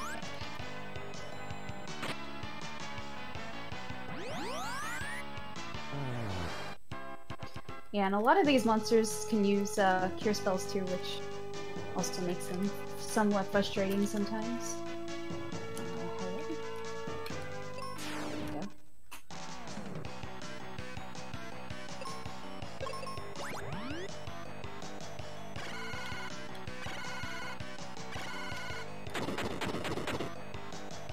Yeah, on the roof of the tower, you have the same problem at the formation. There can be a lot of formation here with 2 or 3 enemies. You want to see, obviously, you want to only see. And especially as RPGchick said earlier already, you definitely don't want to see beholders.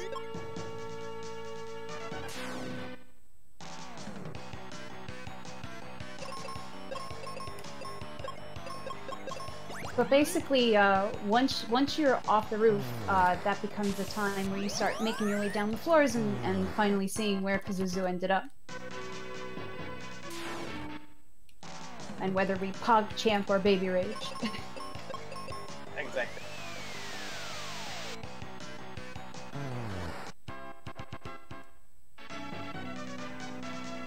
Oh, that was close.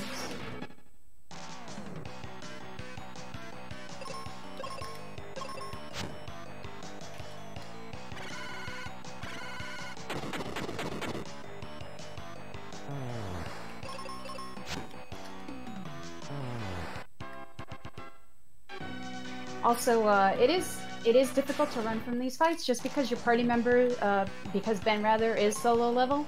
So equipping the sword gives him at least a little bit better of a chance to run away from the fights at this point in the game.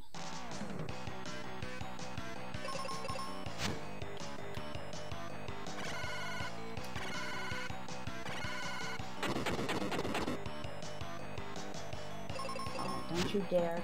Don't you dare, game.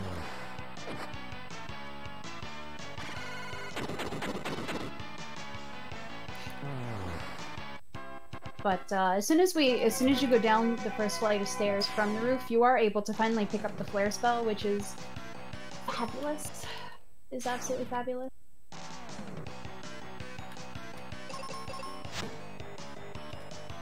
Because most of the monsters from here into the end will be weak to the flare spell. The one exception is the Gidra reskin, the Chimera. They are weak to the meteor spell and not really the flare spell.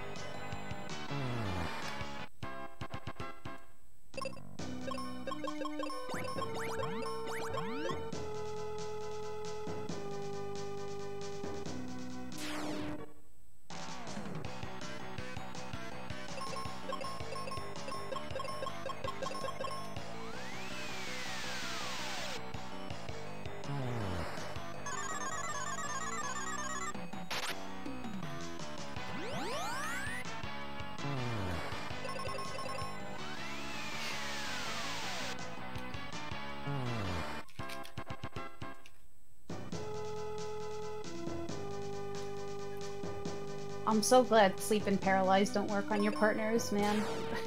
Especially paralyze. Paralyze lasts like a million turns.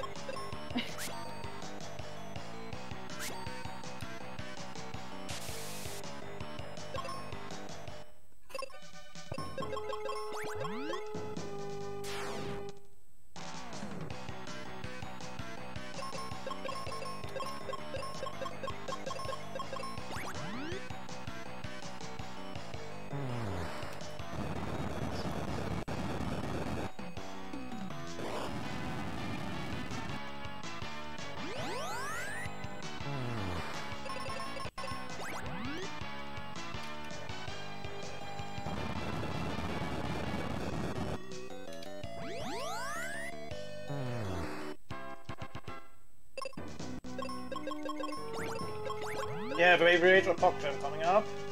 Yep, coming up. There it. Good luck. There's a floor.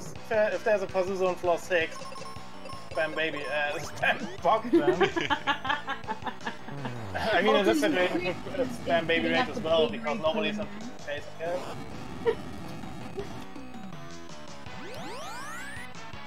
But yeah, PogChamp for floor 6, Baby Rage coming up. Aw, Baby Rage.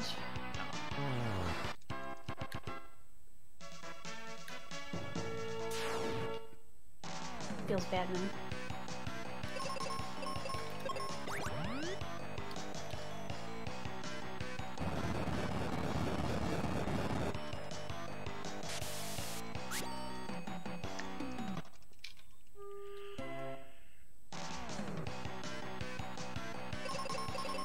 No, get these beholders out of my fights, please.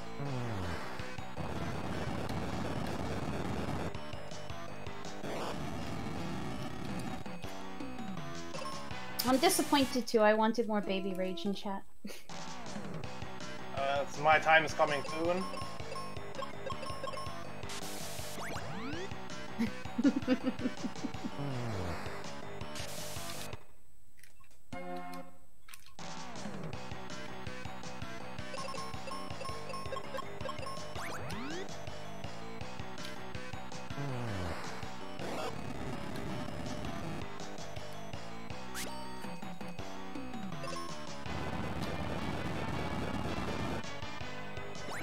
PogChamp Baby Rage for me. And also Baby Rage, of course. Oh man, old Baby Rage. In my last practice run I got a floor 6, so I can expect that again. So you ruined your luck? Yeah, basically.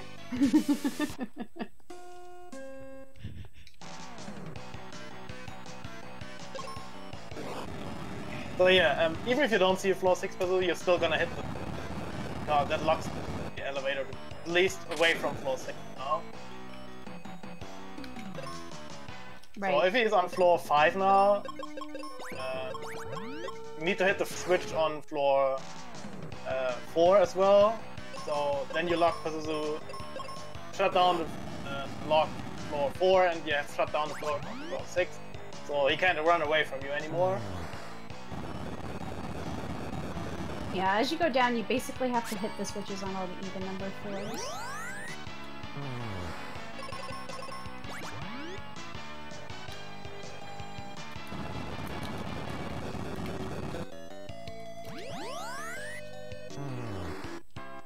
And you're getting more and more nervous if you don't see him. Like from floor 6 you go down again there. So go from 6 to 5, 4, 3, 2. And yeah, as I said, floor 2 is the worst. So if you don't see him anywhere there, he's on floor 2.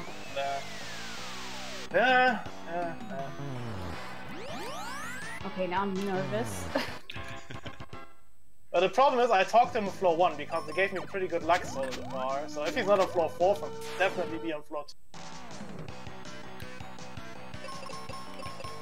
Ah, come on. The last time I did this, it was on floor 2.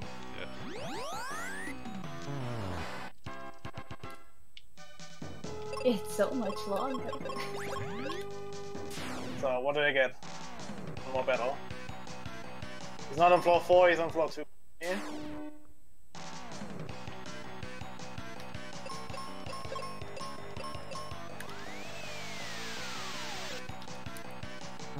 You're pulling the marathon run right here.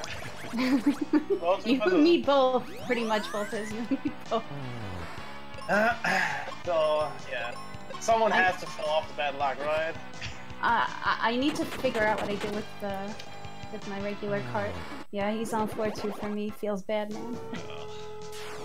Yeah, same for me.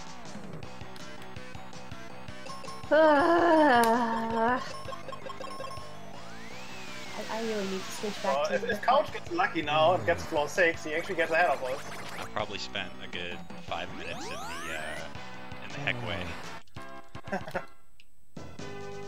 Oh man, bad manticores, huh? Oh yeah. Come on, game, stop giving me that formation, please. Oh, please stop. Alright.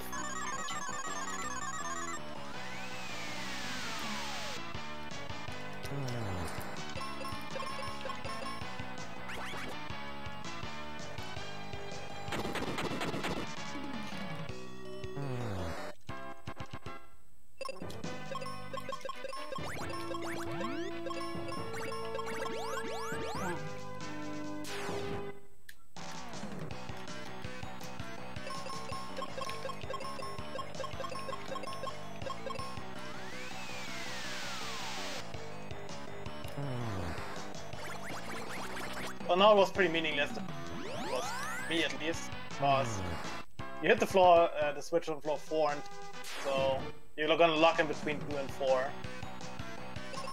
So you're never gonna need to switch on floor 6 anywhere at all.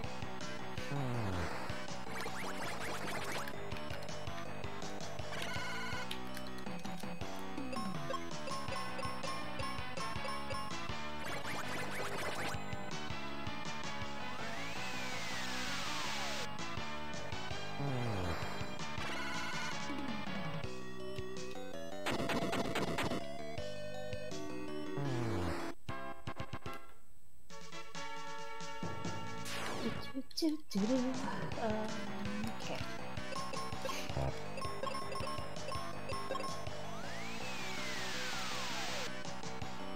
Nah, and then me and Vultus are both wrecked. And this is why we have a rather generous estimate.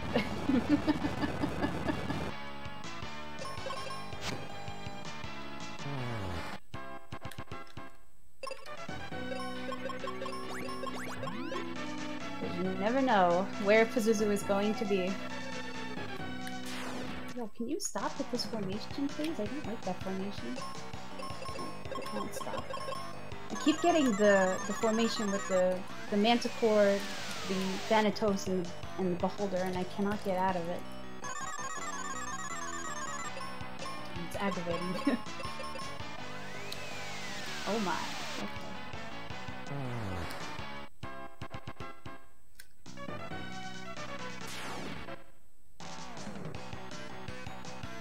Come on, Kelly. Thank you.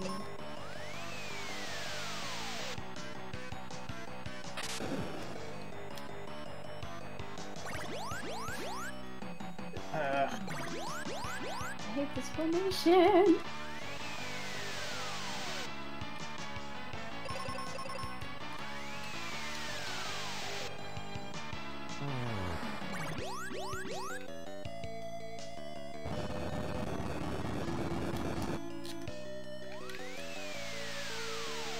guess that'll work too.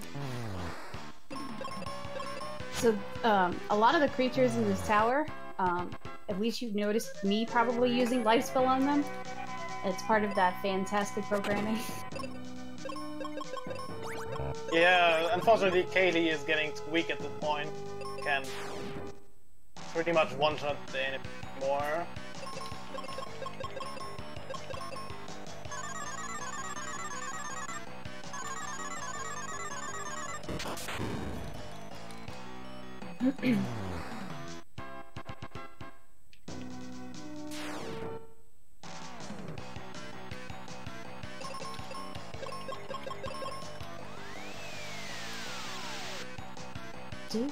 Two floor twos. Two floor twos at least. Hopefully Couch does not also get floor two. Finding out. Kelly, can you stop being confused, please? Please? I guess not. Come on, Kelly, honey, wake up. Wake up! Kelly! Note 6. Baby rage. All the baby rages.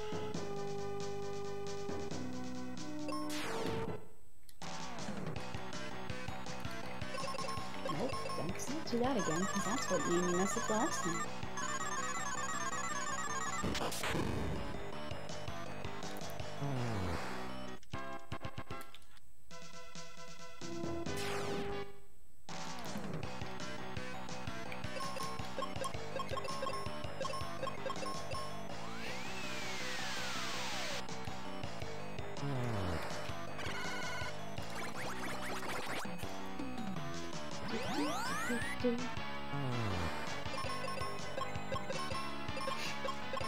That's alright. I'm hoping I'm using up all my bad luck now. And Saturday, I'll have bad luck. I have an ancient cave run. Better waste it now. Yep, sounds good Get to through me. the cave.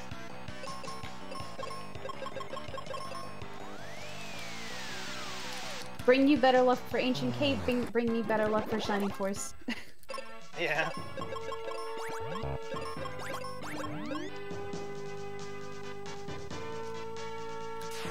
No. Okay. Kaylee, that was not what I wanted to do.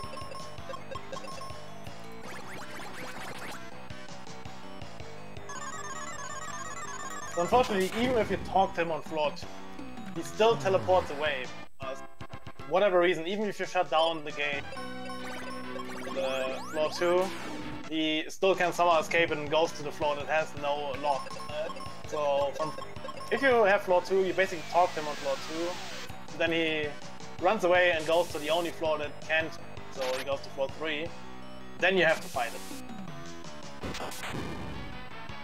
But even to get to talk to him on floor 2 would mean you have to go all the way up and all the way anyway.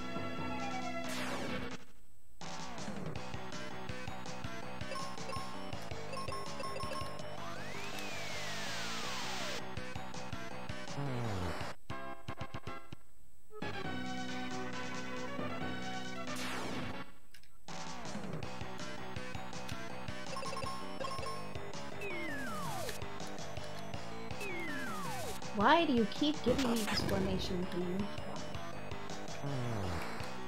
I love the Jew game.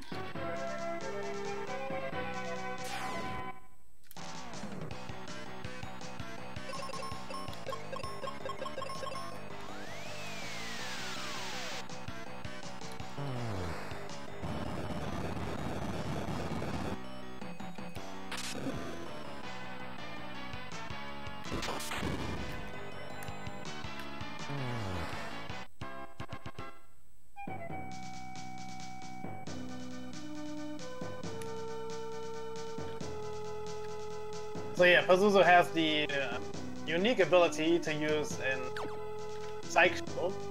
So he's doing his flappy wings animation, and when he does that, he actually goes into the status of reflecting magic. Yeah, don't use magic on him.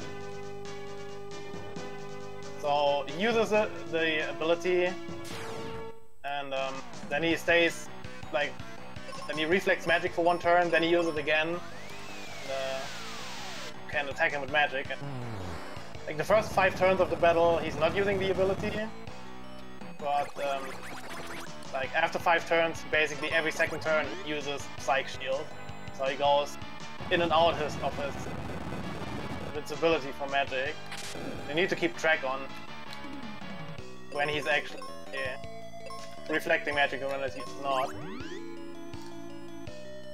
Good thing is, if he's using the Psych Shield, like, you activate it, he's always last, so if you're in a good condition, you can get quite some damage in that turn. And usually when he goes out of the Psych Shield command, then he's usually first. I arrow on him while Psych Shield was active, fantastic. Oh man, I hate when Kelly outturns him like that. Yeah, I just forgot to switch to auto, because I wanted to heal. And it's like hit or miss with that too. Sometimes Kelly will outturn him, sometimes she won't. Sometimes it's the same with Phoebe and Zoo. Sometimes Phoebe likes to outturn Zoo, and that's really bad.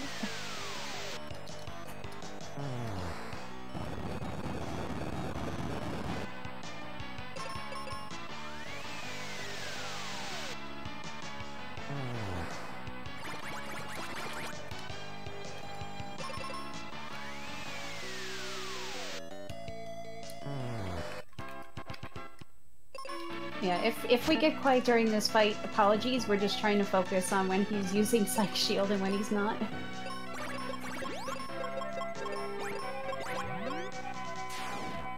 Usually when the Psych Shield is active, try to refill your magic, keep your, like, heal. You're gonna have full HP when going out of Psych Shield, so you can start doing damage right away. He just was slower than him, died.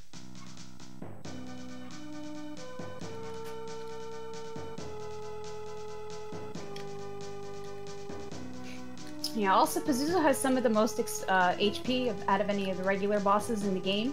I think he has the most out of the regular bosses in the game. Yeah, he has the second most though. Like his counterpart or Sprite Recycle Zoo has less HP.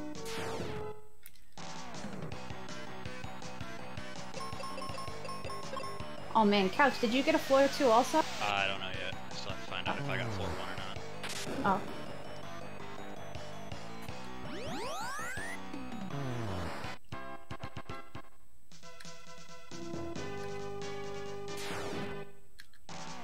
There we go. That was not a horrible Pazuzu fight, even if he was on floor 2. Mine is pretty bad right now. I died twice. Oh man. Bird is not playing nice Once with my me own today. mistake, once because I got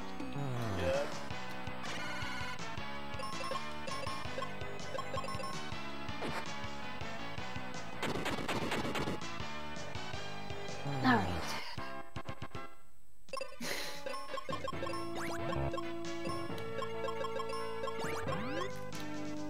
Let's get out of this tower. Floor 1. Oh, well that's good. At least it wasn't all floor 2. Yeah.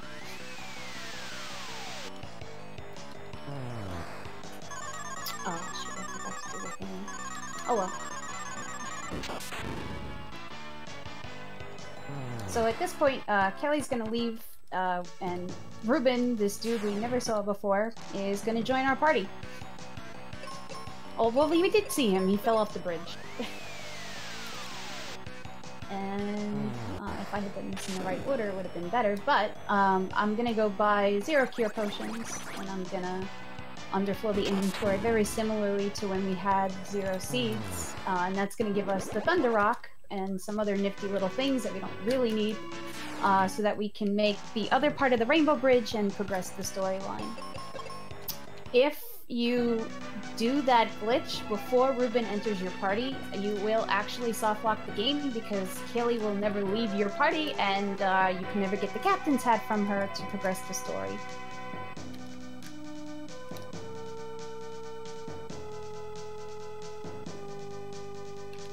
But we're gonna basically let the water back into the lake so that the ship can come back to the dock and we can go rescue Kelly's father, Captain Mac. I can't kill this bird. Possible. You got this, Vultus. You got this. That's number 4. Oh man. Yeah, I still say you got this.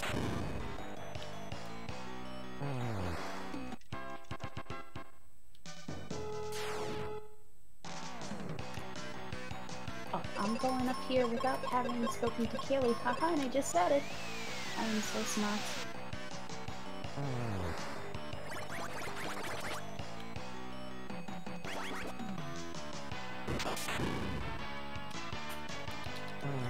There we go. Now I have the captain's hat, and now I can go to the ship.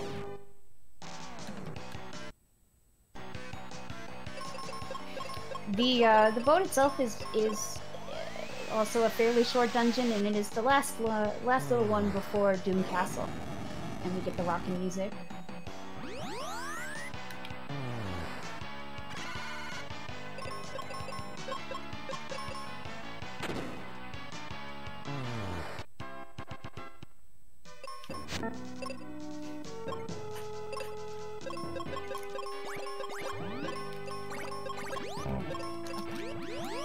Oh, game. Why did you steal my Ben? Why?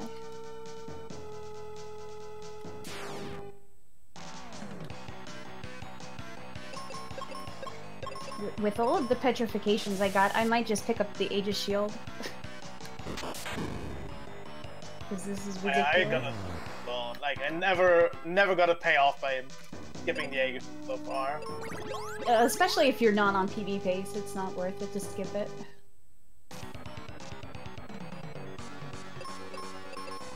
And I don't think any of us, after getting floor 2 and not floor 6s in general, are going to be on PB pace.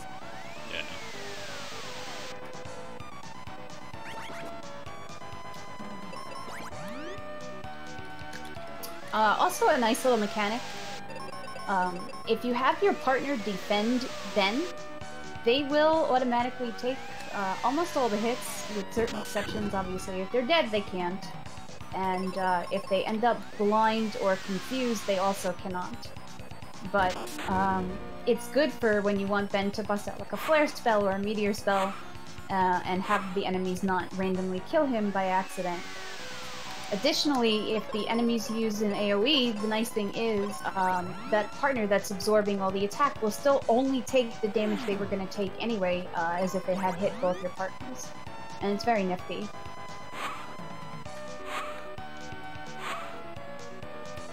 Ooh, final boss dead. Woohoo!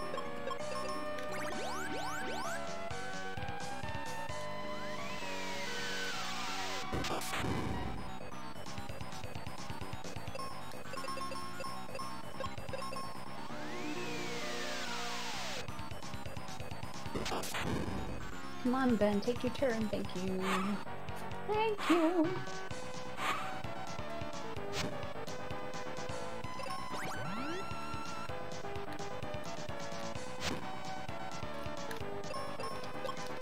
Well, howdy, Captain Mac.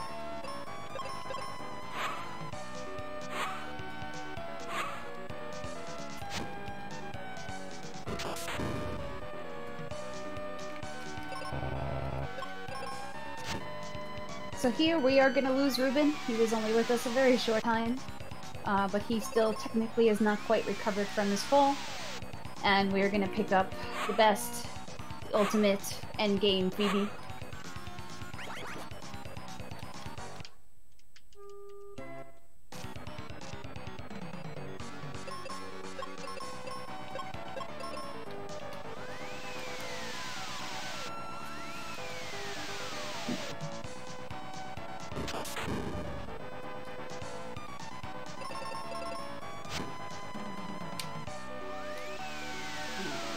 Take a full heal.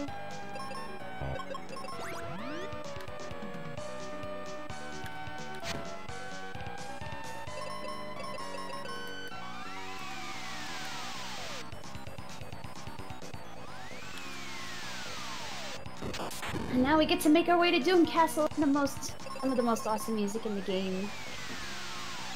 I still like the theme that plays in Pazuzu's Tower and Mount Gale better, but that's just me. I know a lot of people love Doom Castle music. And that's totally cool. Lava Dome, best music. Lava Dome has some kickin' music, my friend. I agree with that. It's probably my third favorite. Yeah, it's the only sad thing about 80% you don't get to hear the Lava Dome music.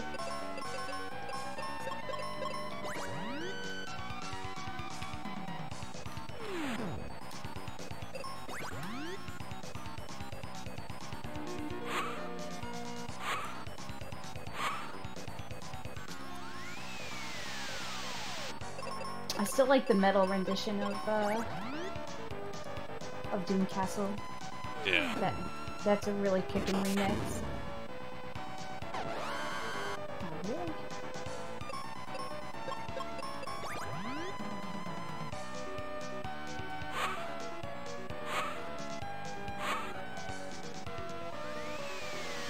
Vandal Hearts actually had a couple of games. I know at least 2. I think 3. I like that series. That's a good series. I'm gonna go down to the lower right hand corner and pick up my 8th field. I do not trust this game.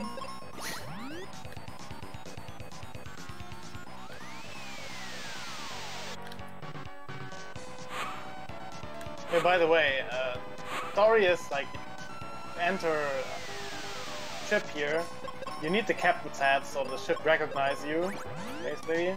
That's what the stories say, but as you may know, we can dupe items in our inventory. So when we did the reroute of this game, we think it was like pretty damn smart, and okay, we just duped the captain's hat in our inventory, and as soon as we unlock the ship, we can go into it. But unfortunately, the captain's hat is absolutely useless in the entire game because not the captain's hat triggers that you can enter the ship. It's actually the text box that Katie says to you when she gives you the captain's hat. So that absolutely kills every possibility to skip Pazuzu's tower, because to make Kaylee leave your party, you need to kill Pazuzu. Then she gives you the captain's hat, which triggers the text box, and then you can enter the ship. So unfortunately, the game is so mean that it doesn't let you skip the tower. Yeah, there's just no way. At least we haven't figured it out yet, but there's a really small chance that it doesn't happen.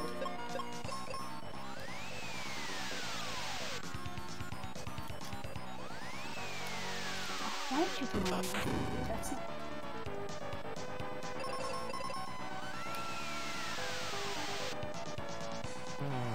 By the way, that first floor there is absolutely why you need the Mega Grenade, just to get past that those skulls there, because you can't bomb them any other way, basically.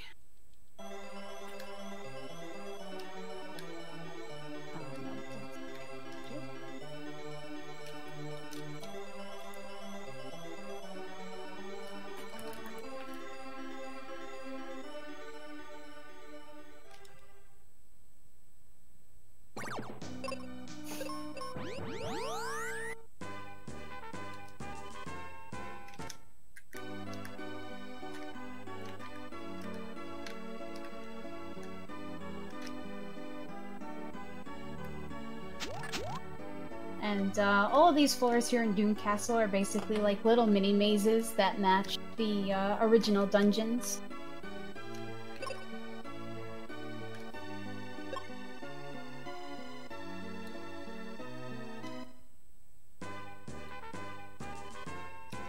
Here you also have all the big bosses you have. It's like basically, and for some reason you can use the escape spell on the first bosses. So like on Flamus Rex, Bright Recycle Scarus Rex, and on the Stone Golem you can use the escape spell. On the later boss it doesn't work anymore. Yeah, unfortunately after that though, you're stuck defeating the twin-headed wyvern and Zoo the normal way. And the bad thing about Twin-Head Wyvern is that nobody in your party has flame resistance, so it can potentially be a very, very nasty fight.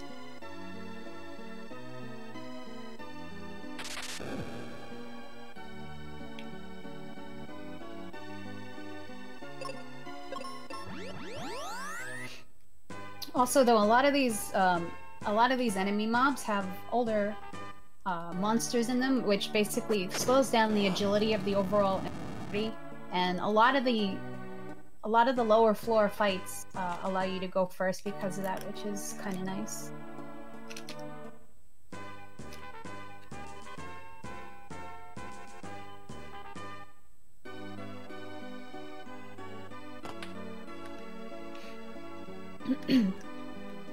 Yeah, Zoo is the absolute worst. Zoo is the real boss of this game. Yeah, Zoo is the copy of Pazuzu, so he has the same ability, also Psych Shield and everything.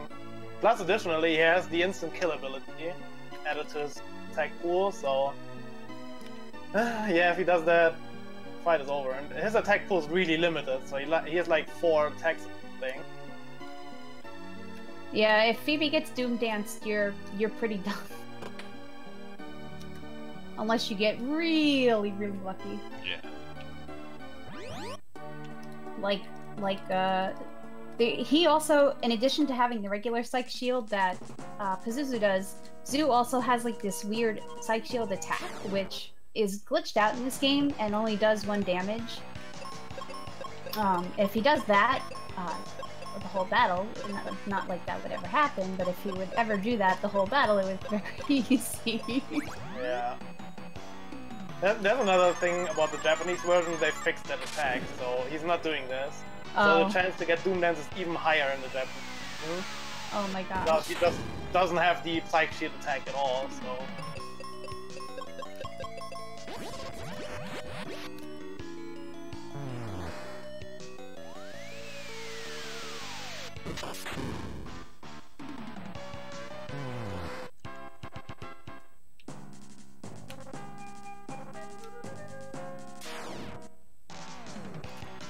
Yeah, see, I never really played the Japanese version, so I don't know.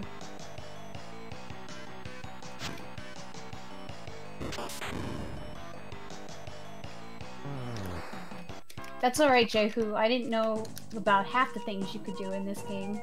I was very happy to learn them when I started speedrunning it. Yeah.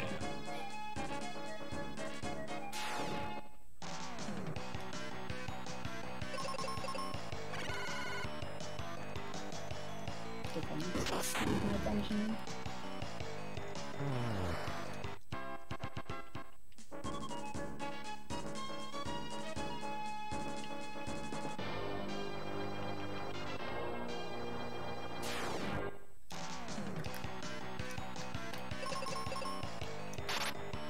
Yep, okay.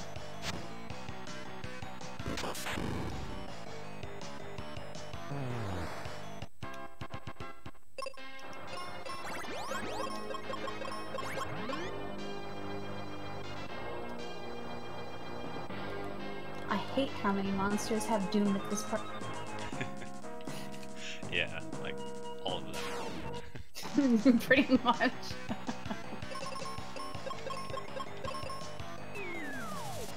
All it takes is 1 Doom to the face and you're like, you're done.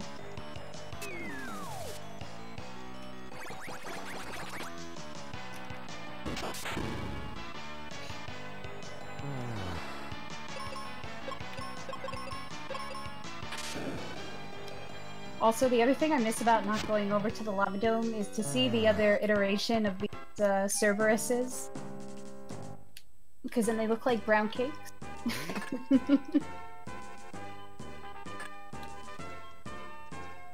The same with the ninjas. Yeah. The purple ones. Yes.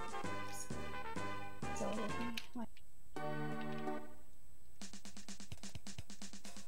come on, Ben. Take your turn, please.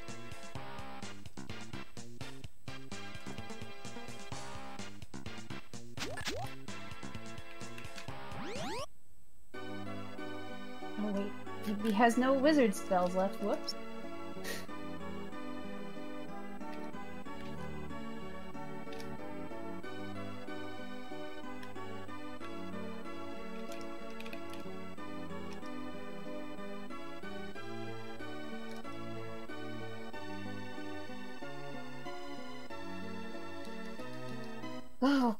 Okay. Can do this, right? Sure, we can.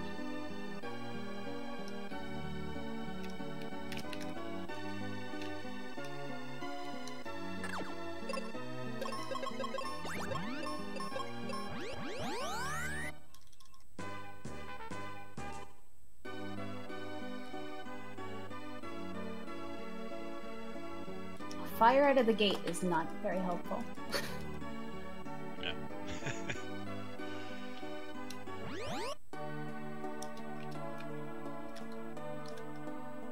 Oh, that was super lucky. Oh my gosh.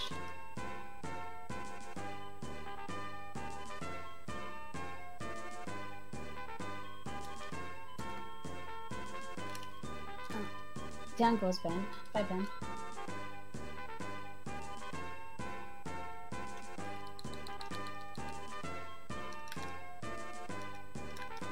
Nope, you can only exit the first 2 blocks.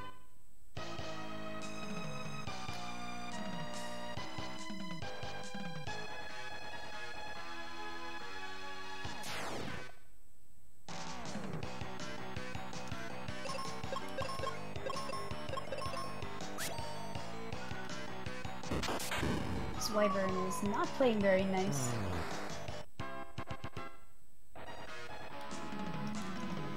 Not yet.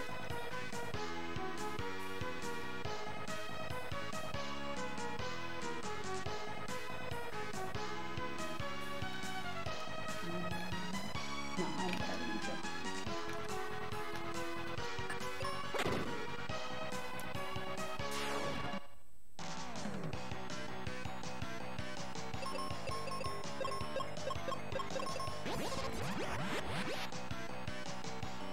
That was interesting. Oh well.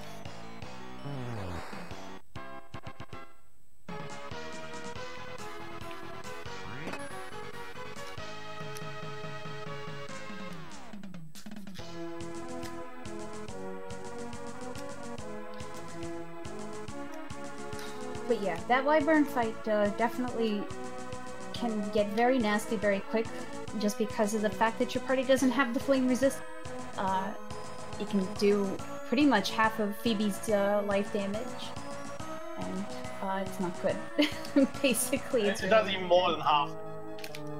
If he would do it twice in a turn, Phoebe would just die. So basically, when he does the flame attack, you have to back up and heal right away. Yeah. Luckily, if you push the twin-head wyvern, he, like, I don't know what it exactly is, but I think when he lost 50% of his health, he's stopped using the breath attack, the fire breath attack, he uses the thunder attack instead. I know after he loses the first head, the amount of flame attack is decreased a little bit. Yeah. And at some point, when he lost the first head, he uses a thunder attack. At that point, he's never gonna use a flame breath again.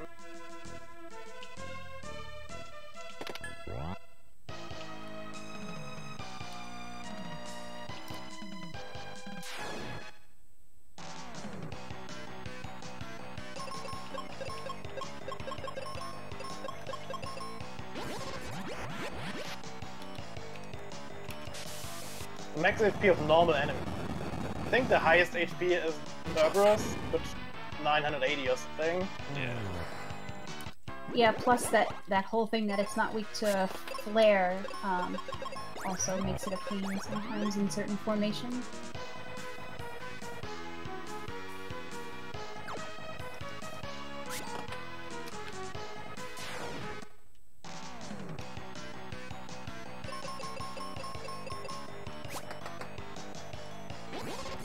I'm so glad I picked up the Aegis Shield. That has saved my butt many times now.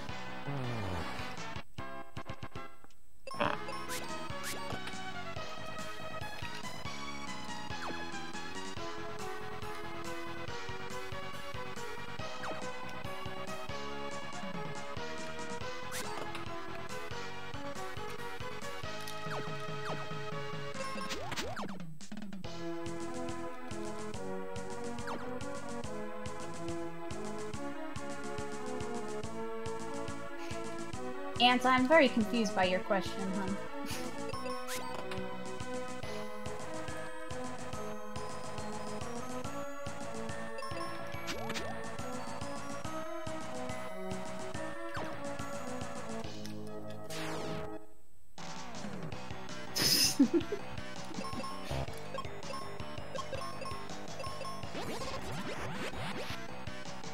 Oh, Ben, please take your turn.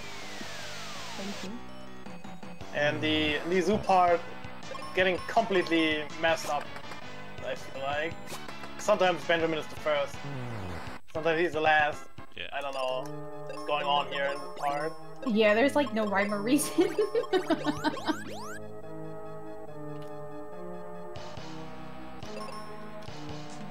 Like right now, he was faster than both Chimera thing.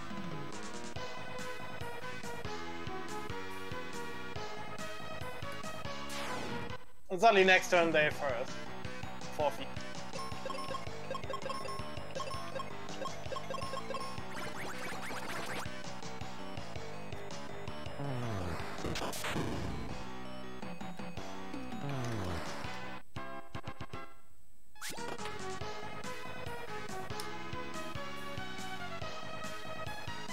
Oh, come on, Ben. Ben!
One.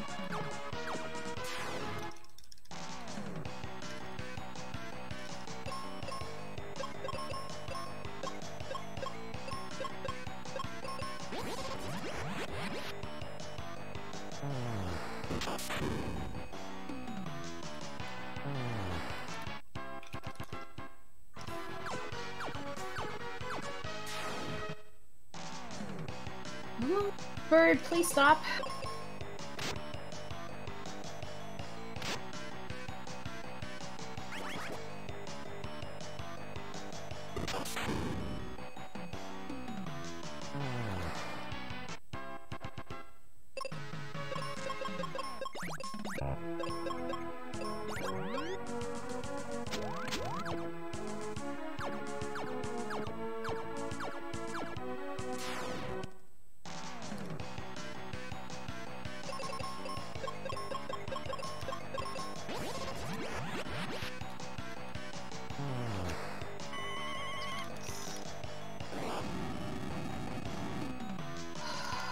Bird! Ain't you, Bird?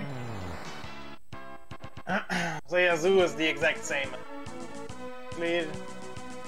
Technically even a little worse, even less. Yeah, the problem is the ability he has.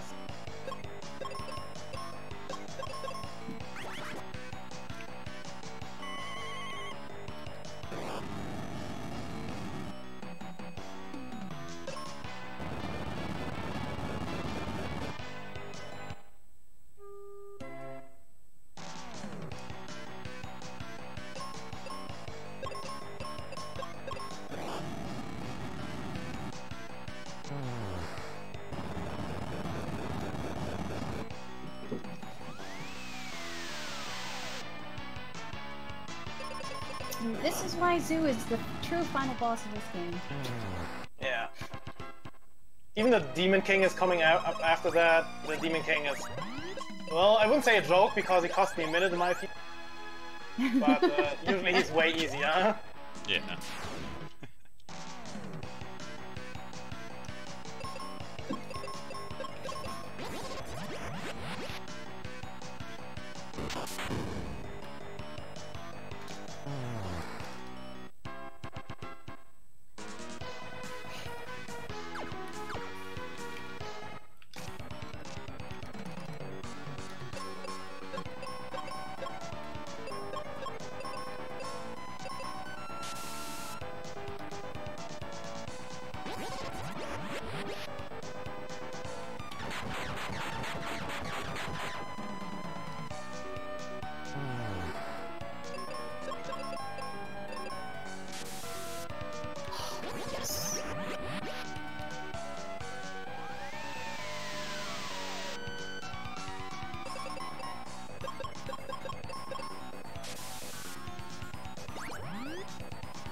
Okay, so Dark King has so much HP that you can just use the Cure on him, damage massive amount of damage.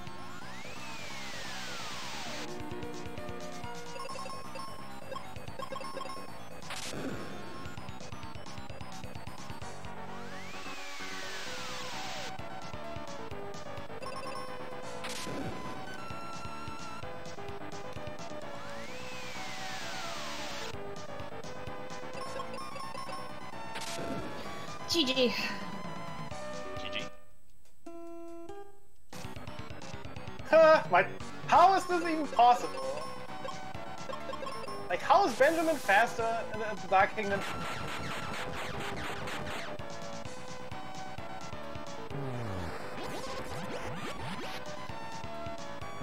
I wanna cry right now.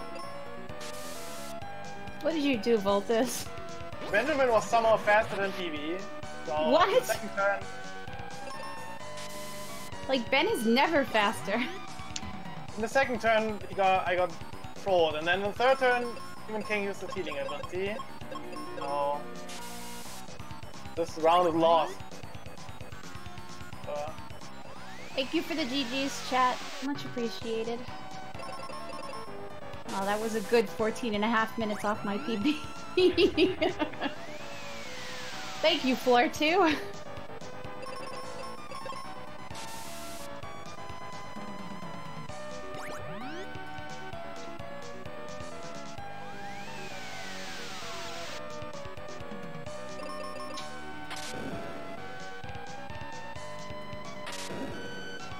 I've never seen Benjamin being faster than Metal.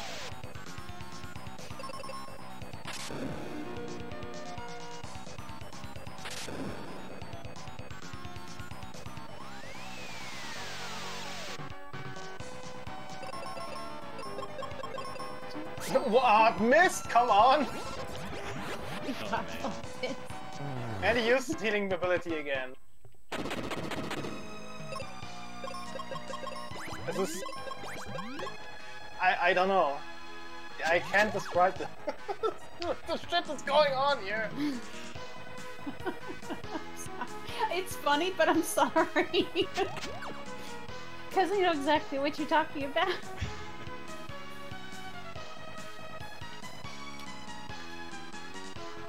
Oh my gosh.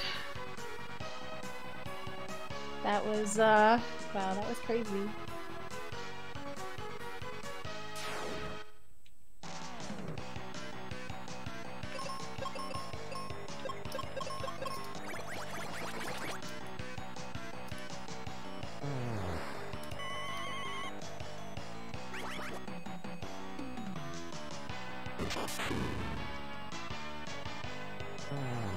Finally! God dang it. He's down. GG. Solid 26 minutes behind my feet.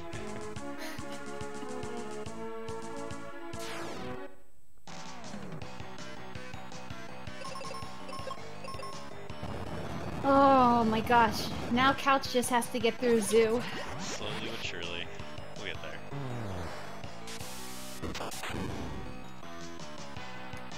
Like, this situation I just had in both attempts. Like, I died twice on Dark. Oh. It was so unlikely that it's gonna happen. You must have had a good Zoo fight though, because chat was saying I was like 4 minutes ahead of you. Yeah, I had a one first try. He was pretty nice standing like tag. I had that in the last time, but he doom danced me like 3 times.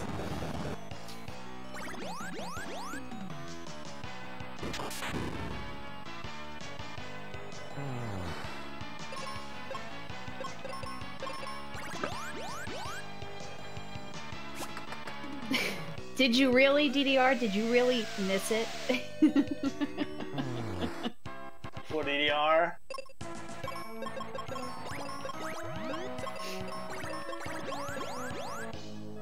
By the way, if y'all like Mystic Quest, when DDR plays, you should definitely go watch him because he is absolutely godly with menuing.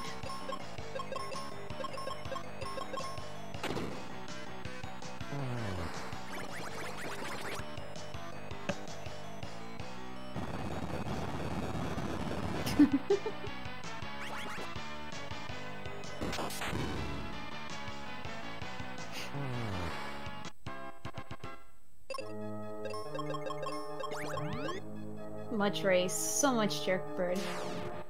I mean, it's more like Jerk King.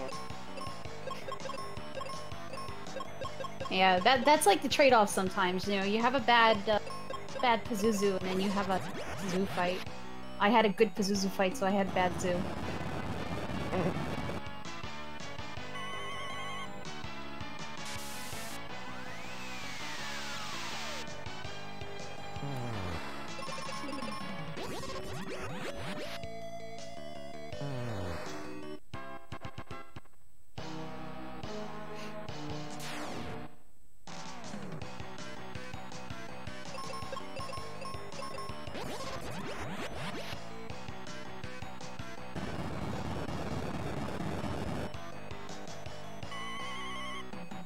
But now we all have to root for Couch. I've had some bad luck.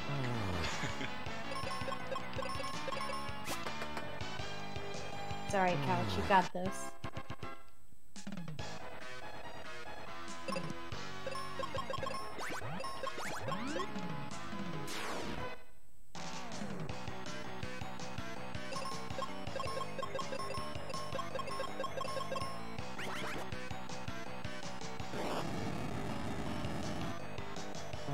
But while Couch is finishing up, big shout out to the Mystic Quest community. Like I said, especially Silverfire and Wrestler who helped me learn this a couple of years back. And again, as Vultus pointed out, Elmagus has a very, very detailed speedrun guide online if you ever want to pick this game up. It is fairly easy to learn, and it's a fairly short run. just very difficult to grind a PB in.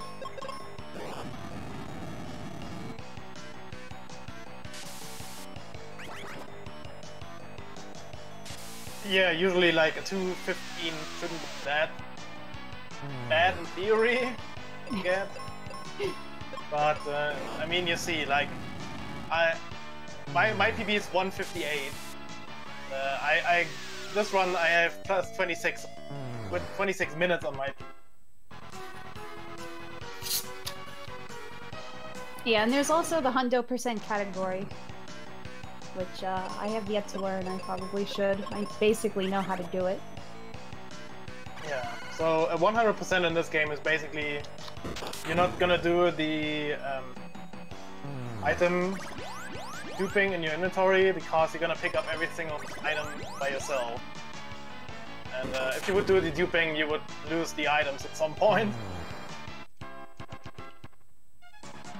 And you have to do the entire Fireberg area, of course. But that's at the end, isn't it? Yeah, there are two different versions how you can either do it on the normal run, like room, or you can do it at the end. Usually, it should be faster. Never really timed it actually. Well, if you do it at the end, though, I imagine you still have to do the seed glitch, yeah? Yeah, if you do it at the end, you have to. A weird version of the because if you would do it like how you do it in any %, as I said, you would ruin your inventory with the item. I'll make a number there isn't. But like if you're just running through it for the first time, trying to get an endgame save file, I strongly urge that you reset after you get each character just so that they have their own regular status resistances. Just makes the run a little bit easier to go through for the first time. Not fantastically, but a little bit. Yeah. If you, like, the game is even glitched if you try not to glitch it. So, if you, just on a really rare case, which shouldn't happen, just, if you really play the game for the first time, or if you do a playthrough and finish in one sitting, don't do the glitch, the resistance glitch, then you get, on every party member, you get the resistance and stats of the first. That is absolutely terrible. Yeah, which is basically nothing, because yeah, Kelly 1 has 0. Yeah, that's it. Yeah. What about the Mystic Quest randomizer? Well, what about it? There are really great things about it, and there are really awful things about it. Yeah, if you want to ask what it randomizes, it basically changes around all the enemies, warps all the chests, and it also puts useful, at least when I played it last, I'm not sure how it is right now, but last time there were key items in brown chests. Yeah, it does that sometimes. Yeah, so you basically have to check every single chest in the run. You don't find your key items. The main key items, though, like the coins and the mirror and the gas mask, will still be in their usual places, though.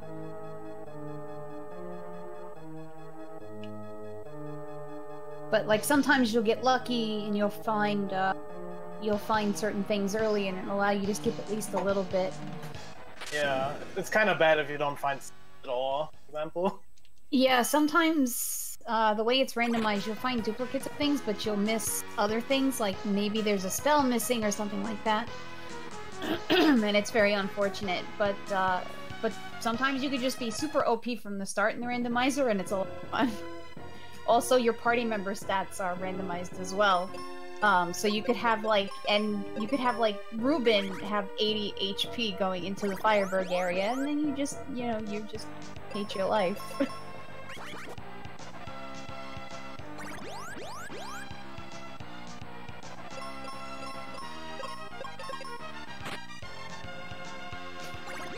Not to mention that if you pick up armor or items for Ben, sometimes they'll overwrite other resistances that you already had there instead of building upon the existing amounts, and that also kind of stinks.